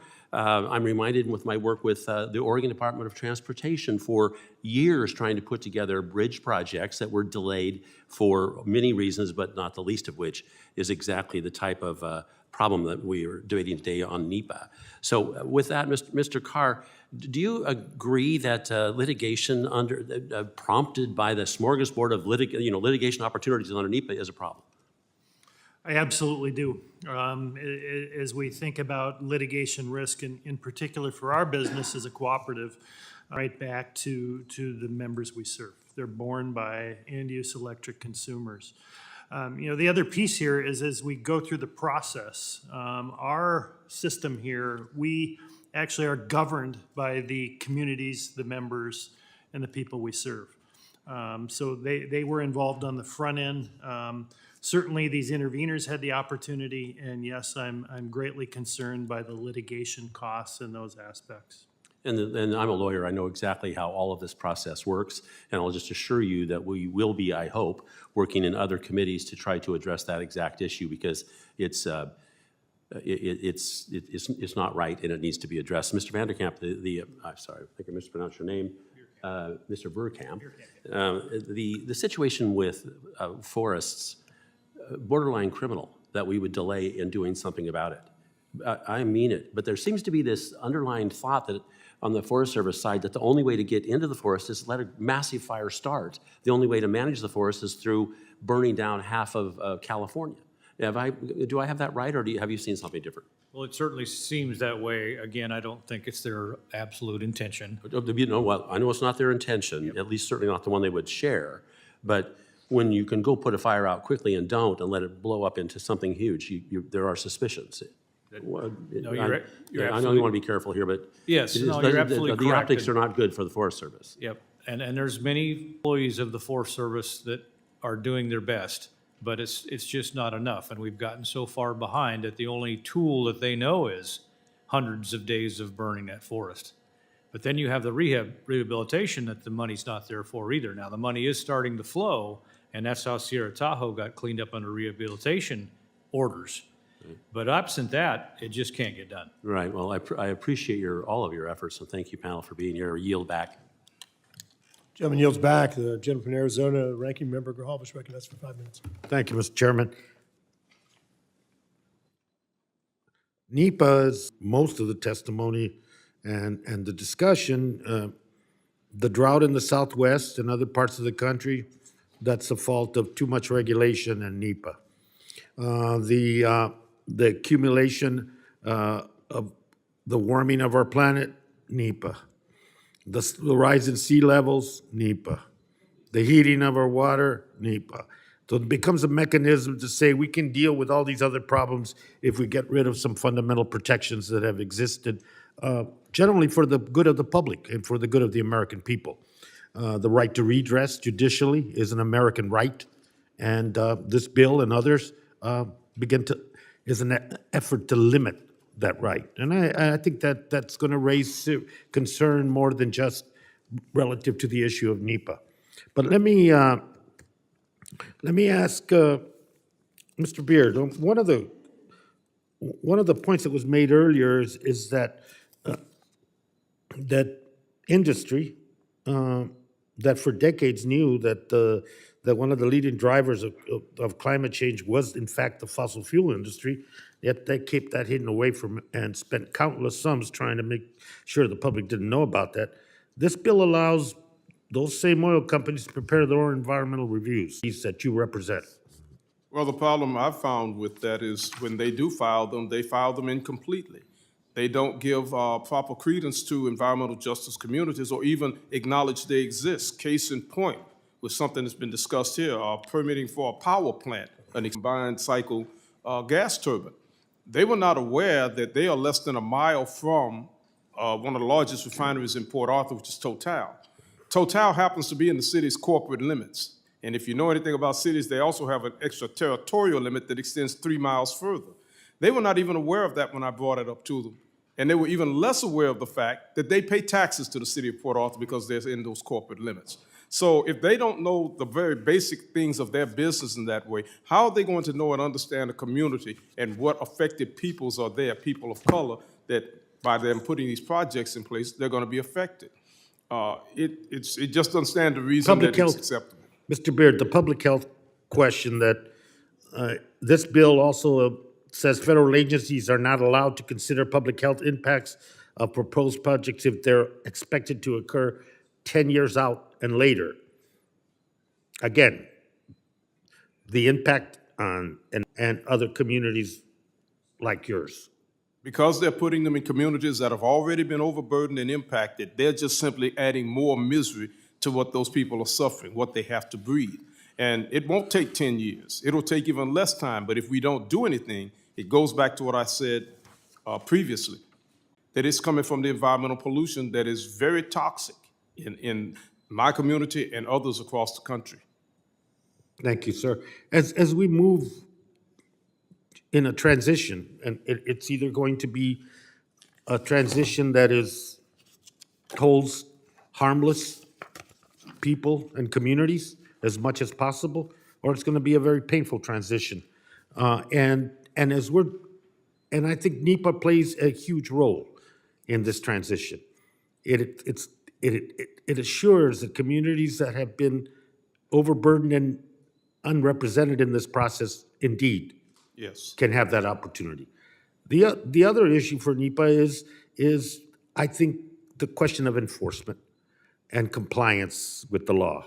If we are not doing our due diligence in terms of agencies, and that's why the $1 billion is so important, you can't keep talking about how slow they are when you're not making a commitment to invest in those agencies that you've decimated over the last 4 or 5 years. That's right. And I would think that compliance and enforcement, two issues that happen to EJ communities countless. First, to get compliance to the law, and then when it doesn't happen, to get enforcement.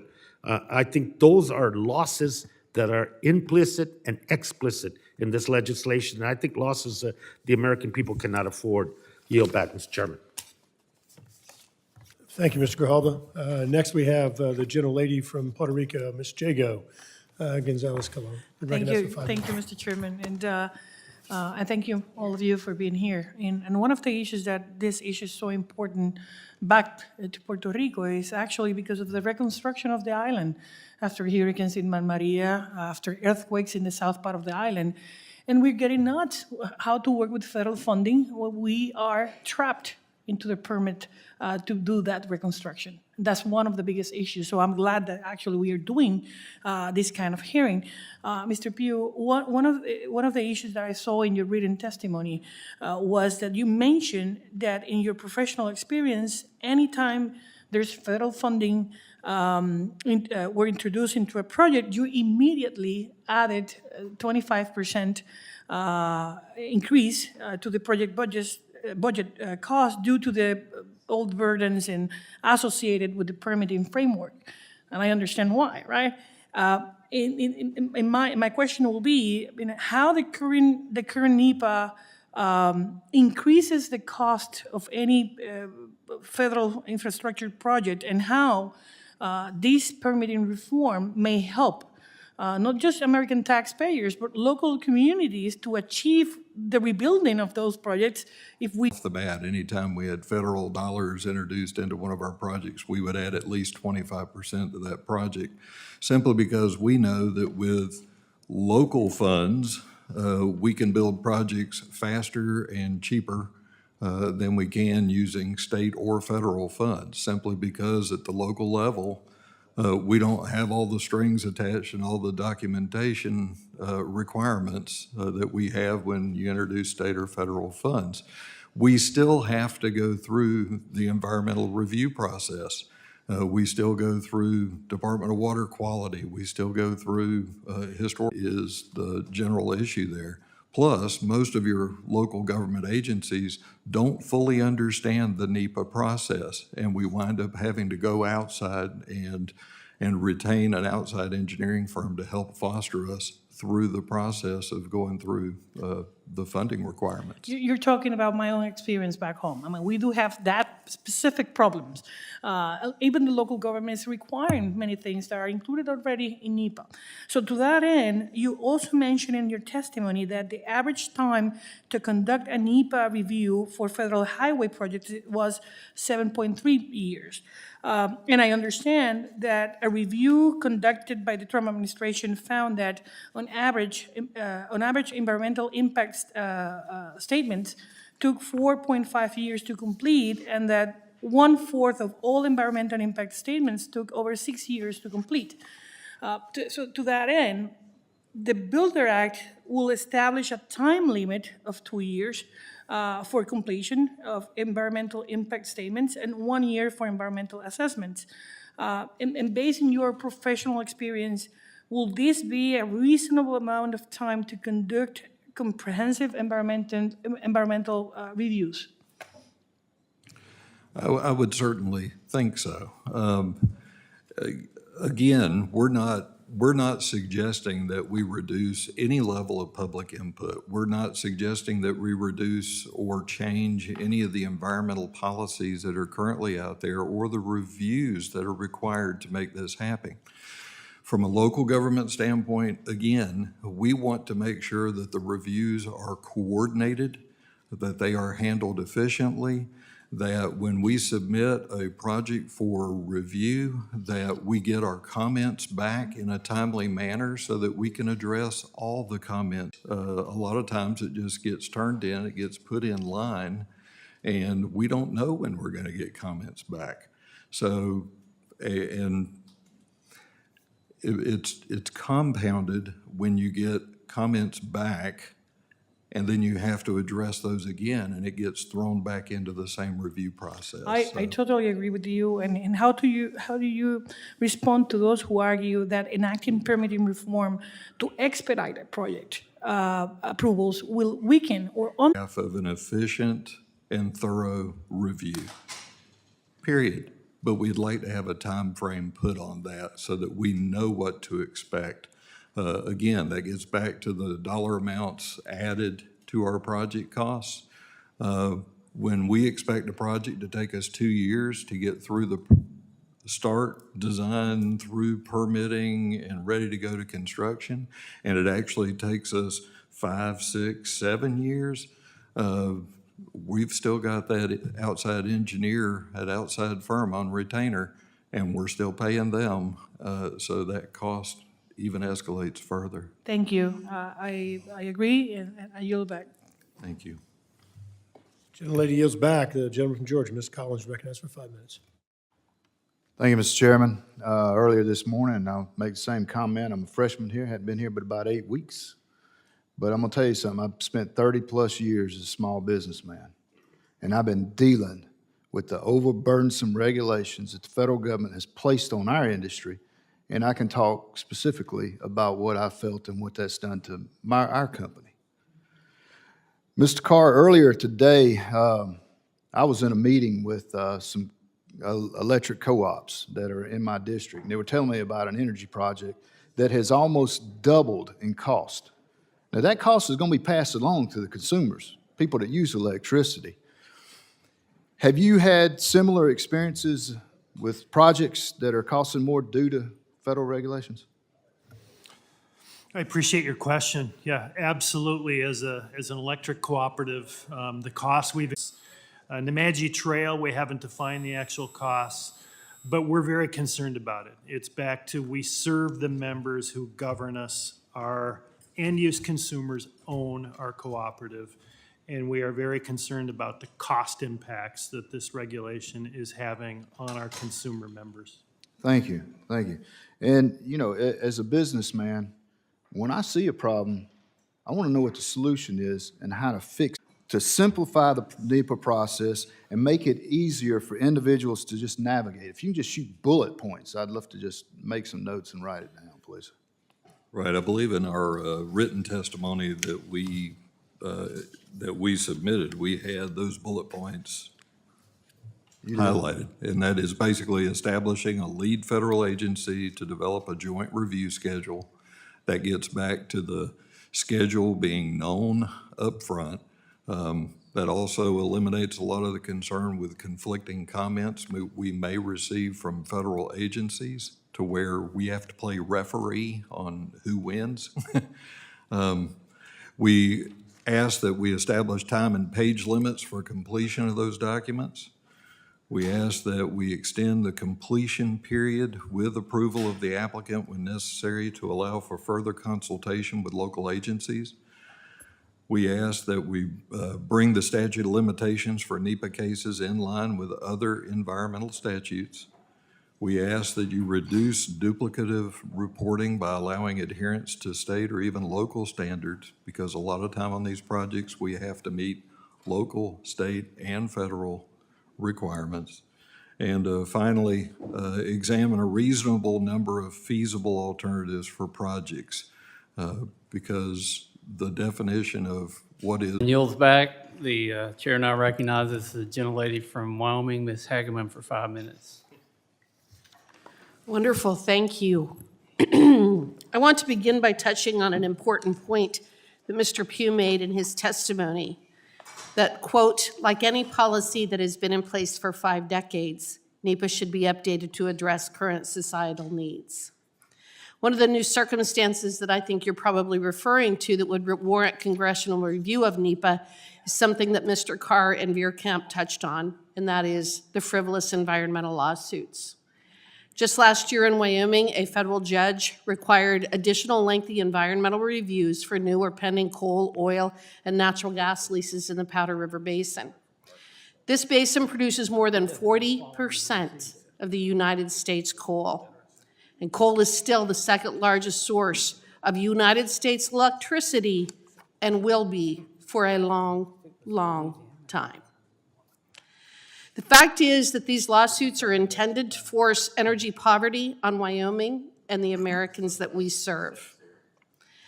To exemplify the abuse in the current law, in 2022, the Bureau of Land Management approved 3,535 applications in Wyoming and New Mexico, but it wasn't very long before the lawsuits started pouring in.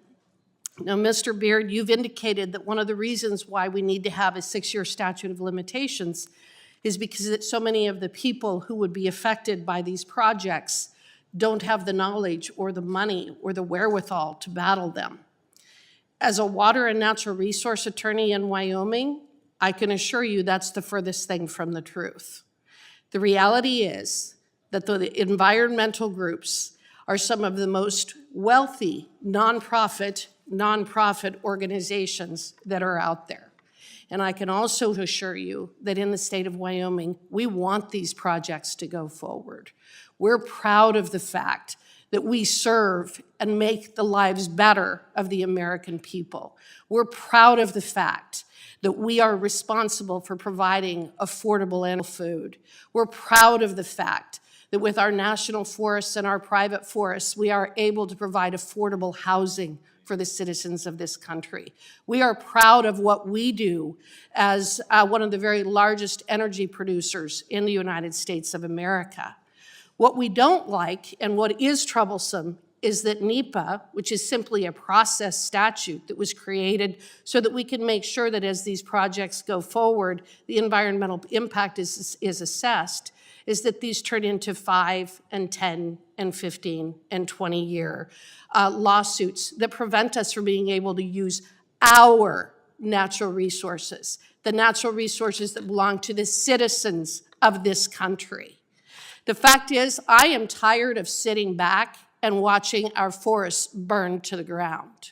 I am tired of sitting back and watching our watersheds be destroyed because of the catastrophic forest fires that are impacting the interior West. I am tired of watching as an administration like the Clinton 58.5 million acres of National Forest Service lands at the same time that we have a housing shortage. I am tired of the fact that there are regulatory agencies in this country that will adopt over 3,500 major regulations a year, while Congress will only deign to pass maybe 35 to 50 pieces of legislation. The reality is that NEPA desperately needs to be reworked. The endangered species, gentlemen in the resource industry, I am proud of what you do. I am proud of your ability to provide affordable energy and do the things that you do for the folks of this country. So all I want to do is make the statement after all of my colleagues have been able to ask most of the questions that I think are important today. I just want to let you know that I stand with you, we stand with you, we recognize that there are changes that need to be made because our current environmental regulations are not protecting our environment, but they're breaking the great people of this country. Thank you, and I yield back. Gentlelady yields back. The chair recognizes the gentleman from California, Mr. Duarte, for 5 minutes. Hello, Mr. Verkamp. Welcome to DC. I'm an El Dorado County grape grower, among a few other things, and have a vineyard up in the Georgetown area I bought from Doug and Lori Verkamp in 1999, a property that was forested at the time, and we converted the forest lands to a vineyard property. And since then, especially in the last 6 years, I think we've been smoked out and had some level of smoke damage or another on our wine grapes, as many wine growers throughout California have had, due to forest fires. I just pulled it up here. 20 of the largest forest fires in California's history have happened in the last 20 years, or at least since 2000. We talk about socially disadvantaged communities. El Dorado is no thriving megapolis. And if you look at the good work Congressman McClintock did on making sustainable forest practices viable and putting them into practice in the Tahoe Basin, that didn't do a lot for the citizens of Paradise in 2018 when 85 people were killed because an overgrown, unhealthy forest ripped through their city. The fine homes around Lake Tahoe are preserved and enjoy sustainable forestry, but many, many lower-income rural communities are not only suffering the effects of a abandoned economy of foresters, loggers. I've been up to Georgetown quite often. The hotel's been bought out by a couple of pot farmers. They look like they were doing pretty good a couple years ago, but I think they're on their heels now. But community has lost a lot of its character, lost a lot of its economy, lost a lot of its vibrancy, and probably lost a lot of its young people in the same effect. As a fifth-generation El Dorado resident, I just invite you to give us a human side to the rural communities that you live in, and what the just absurd resource management practices over the last couple of decades have brought from your viewpoint for rural communities. Well, obviously, El Dorado County, El Dorado, land of gold, and it was framed from the gold rush era and basically a land of opportunity. And through processes of all of our faults, it's become land of non-opportunity. And the consequences of, again, regulation and so forth, put those handcuffs on, and then we have devastating consequences, whether it be our flumes for our irrigation district, or again, whether it be our education system when we have to shut our schools down, whether it be the costs, and I didn't mention them, to FEMA for the rehabilitation. You know, you're talking $1 billion that was put into this other bill. Suppression costs alone last year approached $5 billion across the country, and then the cost to FEMA, they're totally astronomical. And I know we're all out money trying to rebuild infrastructure for those catastrophic events, and for some of the reasons, FEMA should just write the check, absolutely. But we need to turn this around so we're not being reactive, we need to be proactive. So in our rural environments, it's degraded the ability for people to make a living, people to prosper, and we've got to get back to that so all of us can be successful. Well, thank you. I look at, I'm on a few committees. We're looking at the water drought in California, the man-made drought in California. We're looking at the overgrown and unsafe and unhealthy forests of California. And it always seems to come back. A good friend of mine up in Georgetown, up in El Dorado County, actually defined it for me. It's single species management through the Endangered Species Act. We go to save the smelt at the cost of all else, and we parch our earth, and we've got children in the south of San Joaquin Valley. And no one can argue the spotted owl are any better off under today's forest management schemes than they were when we had healthy, sustainable logging of the forest. So I thank you for coming from a rural community, because we've got social equity issues, if that's what we want to call them, all over this country. And we can remedy them with more sensible regulatory policy. Gentleman's time has expired. I now recognize the gentleman from Colorado, Mr. Lamborn, for 5 minutes. Yes, what?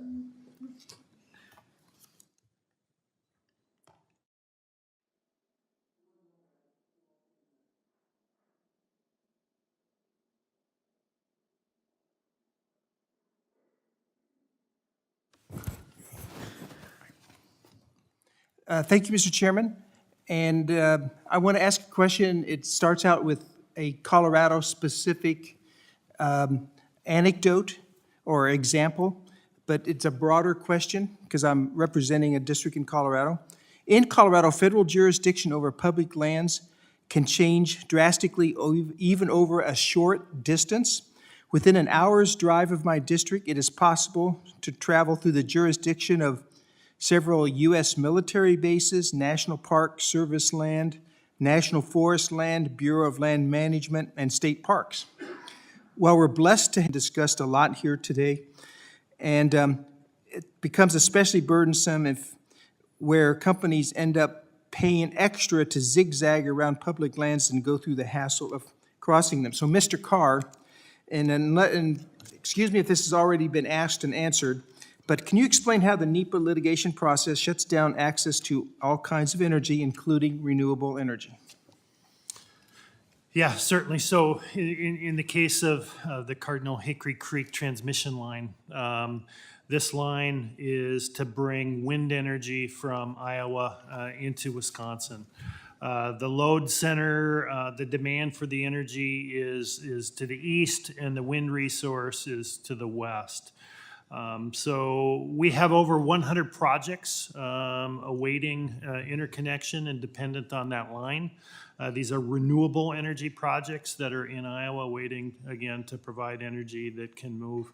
It would help lower CO2 emissions, increase the amount of renewable energy coming into the mix, and the litigation is in fact delaying that and adding cost. Thank you.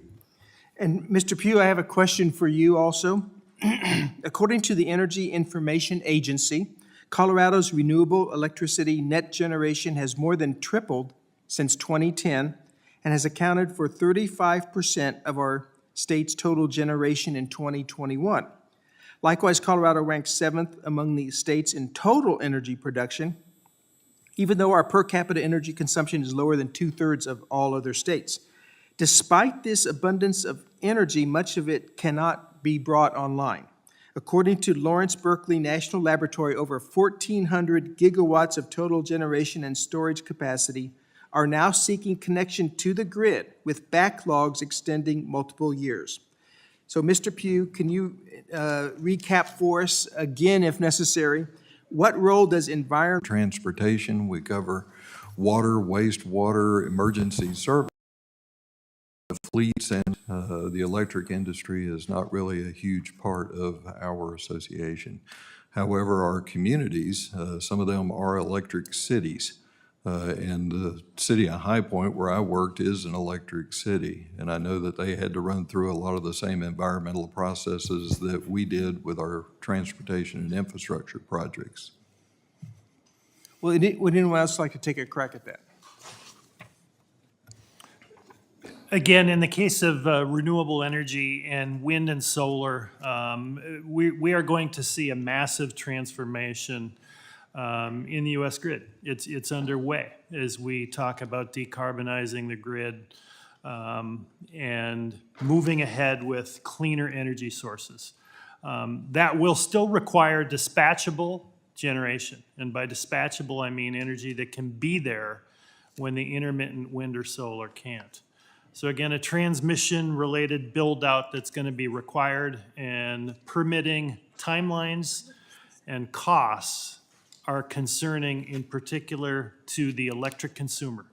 That will raise the cost that electric consumers are paying, and it delays the transition to that cleaner energy future. All right, thank you, and thank you all for being here today. Mr. Chairman, thanks for having this hearing. Gentleman yields back. The chair recognizes the gentlelady from Colorado. 7 to 10 years, as we've heard today, to go through the NEPA permitting process. Clearly, we must do more to streamline the permitting process. Canada and Australia can safely get through their permitting processes in 2 years. No reason we can't do the same thing right here while still protecting the environment in America. It's that implementing the radical Green New Deal would require the production of lithium, cobalt, nickel, and other critical minerals to increase by 3,000% by 2040. Instead of supporting environmentally responsible and safe domestic mining, Democrats and not in my backyard extremists would rather outsource our critical minerals to unsafe mines in the China and in the Congo, and I am going to return to that point later in my remarks. Nearly 40,000 children are estimated to be mining for cobalt in the Congo with their bare hands.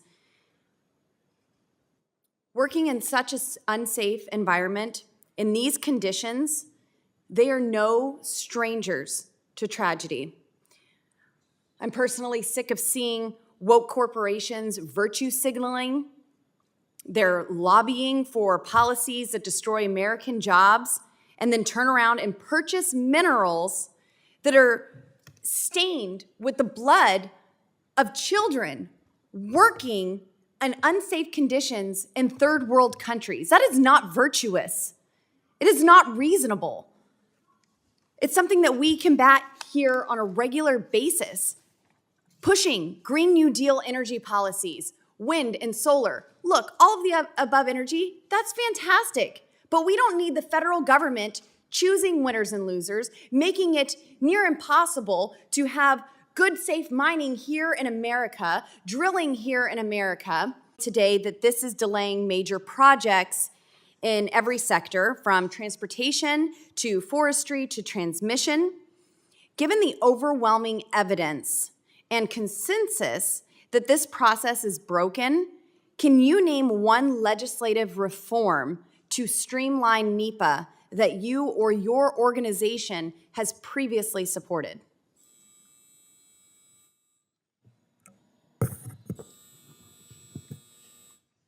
In terms of legislation that we have supported on the federal level, no.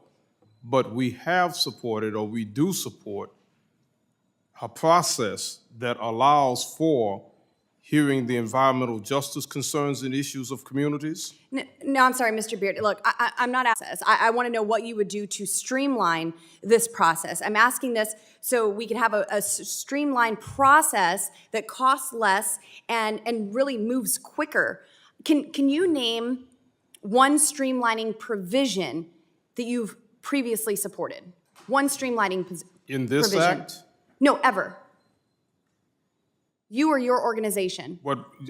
To make this more cost effective, to streamline it, to make it more effective. Sir, I heard you say that you come from a city that was a sacrifice city. Don't you think these children in the Congo, I think that's a sacrifice city. These children mining with their bare hands for cobalt in the Congo, child and slave labor, that to me sounds like a sacrifice city, not some flares that you took a picture of. And do you support carbon capture? Do you support the mechanisms that we have in place to capture what comes off of those flares? Because in history has shown me that my colleagues on the other side of the aisle and in groups like yours, you prevent us from actually implementing that captures everything that's coming out of those flares. But then you want to bring pictures here and show us what the flares do. Do you support Congresswoman, that? let me be clear because we've run out of time, so I do want to answer you while we have time. Those pictures I brought are showing what the impact is on communities. You talk about what's happening in those other countries, but where's that same level of concern about the children in Port Arthur? About the Let's children capture in it. Corpus Christi? Let's work about together the to children capture in it. St. James Parish, Louisiana, Cancer Alley, who not only are being exposed there, but they're being exposed to Gentlelady's this. time has expired. I will note that votes have been called. We're going to try to go one more member round of questions, and I apologize to the panel, but we're going to have to recess and come back to wrap up the committee. Ms. Luna from Florida, you're recognized for 5 minutes. Thank you. It seems, and after this testimony, it's very obvious that although NEPA was initially intended to strike a balance between environmental impact of all major federal regulations and developing domestic natural resources, it's basically now been weaponized against really American energy producers when the real enemy of the environment is China, as Ms. Boebert had stated previously.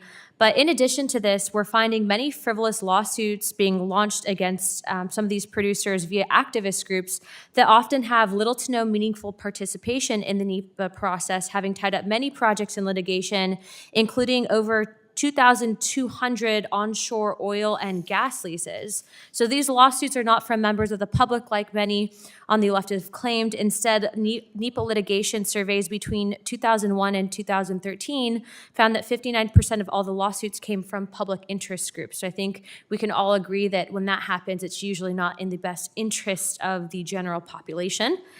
Rather than maintaining these common sense NEPA updates and streamlining the federal government's decision-making, reducing the cost, debt, time, and also complexity of analysis that were hindering producers, the Biden administration rolled back these updates, reverting us back to NEPA's 1978 regulations.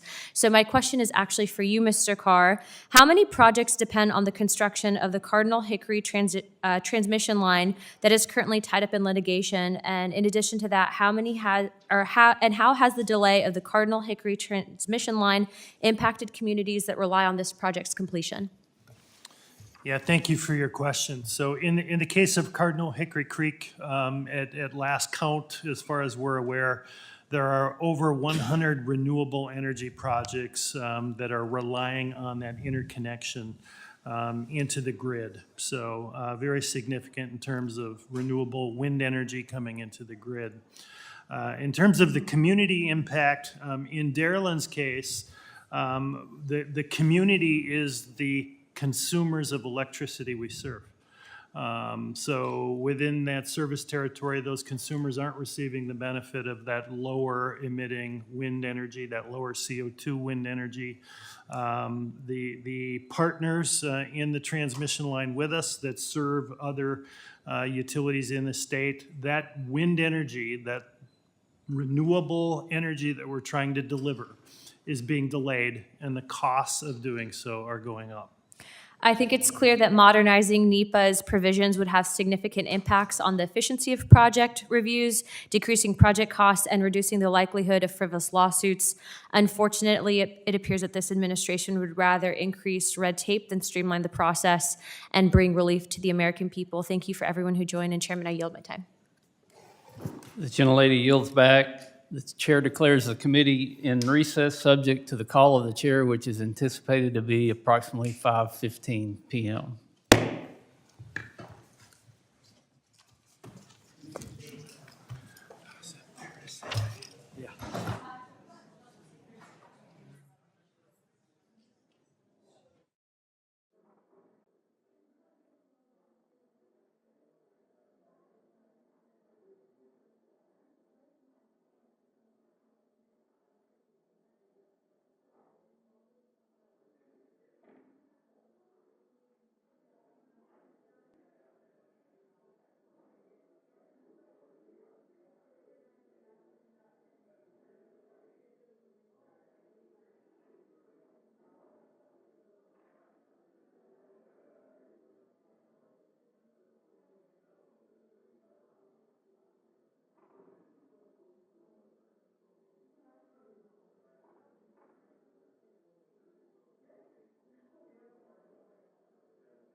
The committee will come to order.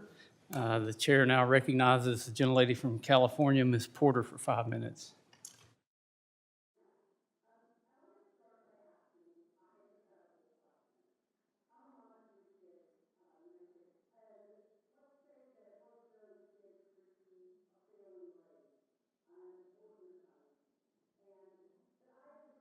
Had promised them, ooh, that came on.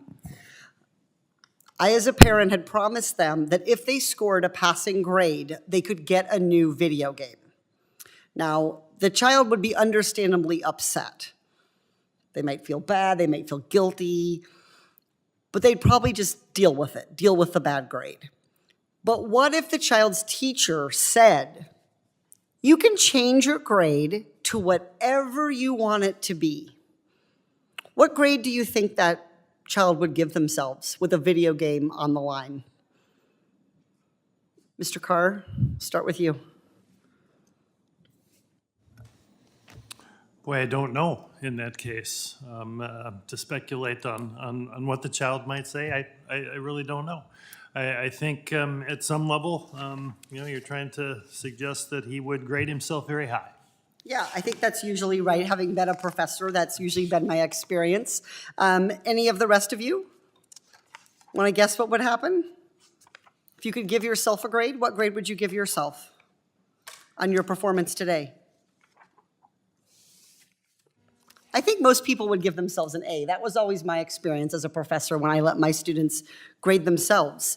So in changing your grade by yourself, not from your teacher, you're basically not getting an actual reflection, an adequate and accurate reflection of what really happened. So I want to be clear about why, given this example, project applicants should not be allowed to essentially grade themselves, to basically get around and manipulate our federal laws that have protected our environmental and human health for decades. This bill does that. It allows natural gas, oil, mineral extraction, coal, even wind companies for that matter, to have unilateral authority to prepare their own environmental review on their own without any legitimate oversight. Now, Mr. Carr, in your testimony, you listed promoting, and this is a quote, promoting greater applicant involvement in the NEPA process as a key area for NEPA modernization. On page 13 of the Builder Act, there's a section titled Sponsor Preparation. Are you aware of that section? I don't have it immediately in front of me, no. So you're unable to tell us whether you agree with that section, sponsor preparation? In terms of sponsor preparation, my general understanding of the intent is that it would be engagement between the applicant and the interested parties, stakeholders, and it's a broad outreach process. That is my understanding. So the provision, as I understand it, says that the lead agency will independently evaluate the environmental document of the proposed project. And you cite this need in your testimony. Do you really think a federal agency will conduct sufficient oversight over a project that decides to do its own environmental review? Was that question to me? I'm sorry. Mm-hmm. Could you ask the question one more time? Do you really think a federal agency will do sufficient oversight over a project that decides to undergo its own environmental review process? I believe that is the intent of what we're trying to accomplish here. I believe that's the intent, but do you think it will happen? I do. You do. Let me give you an example of why I'm concerned. In 2015, the Penn East Pipeline Company filed an application with FERC, the Federal Energy Regulatory Commission, for the Penn East Pipeline Project, which is a natural gas project. During the environmental review process, Penn East failed to disclose to FERC multiple times, and they provided missing data, including a list of alternative routes to avoid wells that supplied local drinking water, and the destruction of state-protected farmland, a wetlands and watershed survey, and a sufficient arsenic study. Despite these missing materials that are required under NEPA, FERC approved Penn East's environmental impact statement. So let me ask you again, Mr. Carr, are you really confident that federal lead agencies will conduct sufficient oversight of future environmental reviews? So certainly in the case of Darrell Power, again, one of the interesting aspects is we are governed as well by the communities, the members, and the consumers we serve. They are the governance body, they are the communities, they are the stakeholders. They are on both sides of the aisle. They are involved in the process all the way along. I am confident that as we stand today, as we're seeing two projects that would actually reduce the environmental impact, the greenhouse gas impacts, that the process is blocking it. I think the time for reform is now. So you're not worried, and I appreciate your indulgence. I just want to say I'm concerned that this process, this reform, would basically let the foxes run amok in an already porous, shall we say, chicken coop. Thank you. I yield back. Gentlelady yields back, and I don't mind granting her extra time for making the trek back over to fill in for Mr. Grijalva. I now recognize myself for 5 minutes, and I want to thank the witnesses sincerely again for your testimony. And now the gentlelady from California had me thinking. Actually, when I was in elementary and middle school and even high school, the teacher did let us grade our work sometimes. And but it was usually multiple choice. So you would grade it, and then the teacher would take it up, and you never knew if the teacher was going to go back and look at how you graded your paper. So it actually taught you to, I think, a bit of integrity and honesty to, not cheat on your work because somebody was looking at it. And I think that applies to the permitting authorities, that somebody is looking at it. It's not like you fill out an application and grant yourself a permit. Being a professional engineer and working in the consulting business, I actually filled out a lot of paperwork for clients on permits. And all we did is provide the information. And my understanding is today, even on oil and gas projects where BLM is granting the permit, a lot of third parties are hired to actually do the grunt work, if you will, on filling out all of the paperwork. And then that still gets submitted to the agency for approval of a permit. So when we talk about assisting, we're not talking about approving the permit. Mr. Carr, can you speak to that? Yeah, I think in the end, again, my understanding of the act is that it would require, again, the federal agency to actually conduct the final determination and evaluation. They would have to ensure that the process met the standards, the work was thorough, and they have the ultimate say. And I believe the goal of that is to reduce the workload that we keep hearing about. The federal agencies don't have enough funding, they can't find people. And I found it interesting that it takes up to 2 years to hire somebody for one of these positions because of the Office of Personnel Policy. So a lot of this is self-inflicted by the federal government. So giving people a pathway to use competent outside third parties to make the process go smoother actually seems like a common sense scenario to me. Mr. Beard, again, appreciate your testimony. I'm just trying to understand. You actually worked in a refinery in Port Arthur. Was my understanding correct? That's partially correct. I worked in ExxonMobil in Beaumont's refinery, not Port Arthur. Okay. So you talked a lot about, you showed pictures of flaring, you talked about FERC, and I just want to try to get some clarity here. We're talking about NEPA reform, which is generally more upstream from the refinery. Energy and Commerce has jurisdiction over the Clean Air Act. They have jurisdiction over FERC. And we're talking about how do you actually get things permitted that deal with federal lands or the federal government and those regulations. Now, if we can't get the permitting done through NEPA, then and you can't get the pipelines built to those refineries, then you don't get oil or gas in those refineries, and you definitely don't see the flare. So is your position that we shouldn't have refineries, or we should just make the permitting process around the refineries better? And how does that relate to NEPA, which is upstream of the refinery? Well, I'm not saying that at all, Mr. Chairman. Maybe I was a little bit imprecise. Those pictures were there to show you what is the aftermath of permitting, not what violations of the Clean Air Act looks like. It's showing you that when these plants are permitted and these emissions happen, this is the current status. But now, when permitting allows more of those to come in, they're adding more pollution and contaminants into the atmosphere.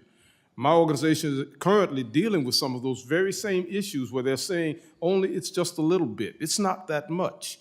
But when it's something like benzene, which there's no known safe low level. That's out I'm of just the, saying, the, you know, the but let me- benzene and clean air and clean water, that's right, out of the but jurisdiction what I'm of our saying is, committee. but it's permitted.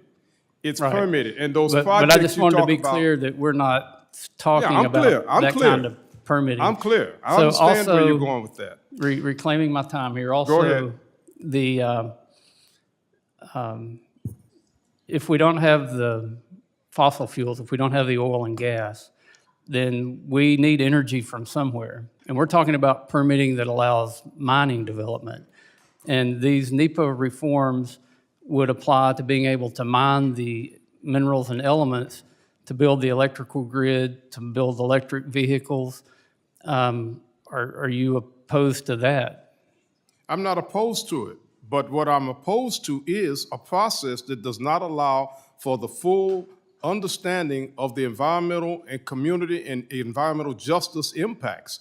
When you have a process that is so short-cut And again, I think that they can't do that, then And that's I have the a problem purpose with of this hearing today, is to get input so that when we mark up the bill, we can take more of those things into account. Well, I think I was pretty clear on telling you that if it's looking at shortening the amount of time for litigation, that's a deal breaker. But If it it's- has, this language, again, has nothing to do with the kind of permitting that you referenced in your testimony. And, you know, I'm going to and talk that's briefly. understood. But in reference to what you're reclaiming my talking about time, here. Reclaiming my time. Go ahead. When we talk about forestry, being a forester, I've seen some really nice forests. The very nicest forests have never been subject to a NEPA review.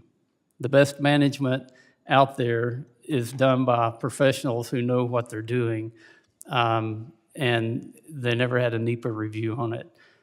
So I'm way over time, and you've already asked questions, so.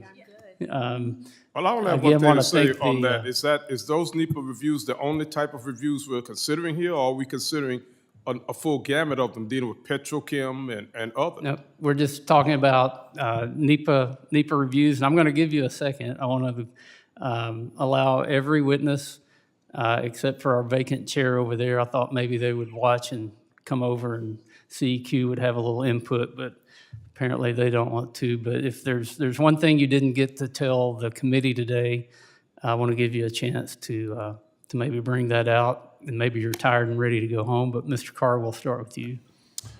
Again, from my perspective, from Dairyland Power Cooperative's perspective, what we've seen is projects that are enabling a CO2 reduction going forward, bringing more clean energy into the mix, and that those projects are being delayed by an outdated process. They're adding costs that are borne by electric cooperative consumer members, and we think it's time for a change. Thank you very much for the opportunity to participate. Mr. Verkamp. Yeah, I would just echo that, and just on the basic premise that the consequences of the best intentions of the world have to be amended from time to time. And you have to see what you've caused and then be willing to step up and do it. And I should have answered Mrs. Porter's question. It depends on how you raise your kid. Integrity, honesty. So that would have been my question, my answer to her question about the kid issue. Mr. Beard. If the process that you're talking about in this bill reduces the amount of time that people have to voice objections and puts unnecessary burden on them to do them in a very subjective way, if it also impacts them in terms of public participation and also legal redress, where it takes from them a very basic principle of American life and government, and American law even. If it puts them in a position where their environmental justice and health concerns are not paramount because they are already in overburdened, overoppressed communities, then this is not reform. It's just what I said earlier. It's a death knell to those communities. You're heaping more suffering on those who are already overburdened. And as such, I would not want to see this bill go forward. But if it can be refined to take those into not just consideration, but let them be a deciding factor, because their lives should not have to be sacrificed, whether it's in a mine or whether it's in an oil field or whether it's just basically on the street. The pollution and contamination is real, and it affects those communities. And they deserve to be heard, and they deserve to be considered, because their life is just as valuable as the lives of any of the others that we're mentioning here. Thank you. Thank you, Mr. Beard. Mr. Pugh. Thank you very much. I heard a couple of folks talk about what their parents taught them and instilled in them. My father was very big on community service and being active in his community and making it a better place to live, raise your kids.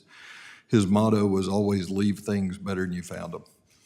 And I've tried to do that in every aspect of my public life and my career. APWA embodies that in everything we do. We try to improve the quality of life in our communities, whether it's through our transportation, our water, our wastewater, stormwater, our emergency management, our fleets, our buildings and grounds, parks. Everything we do impacts the quality of life of our community.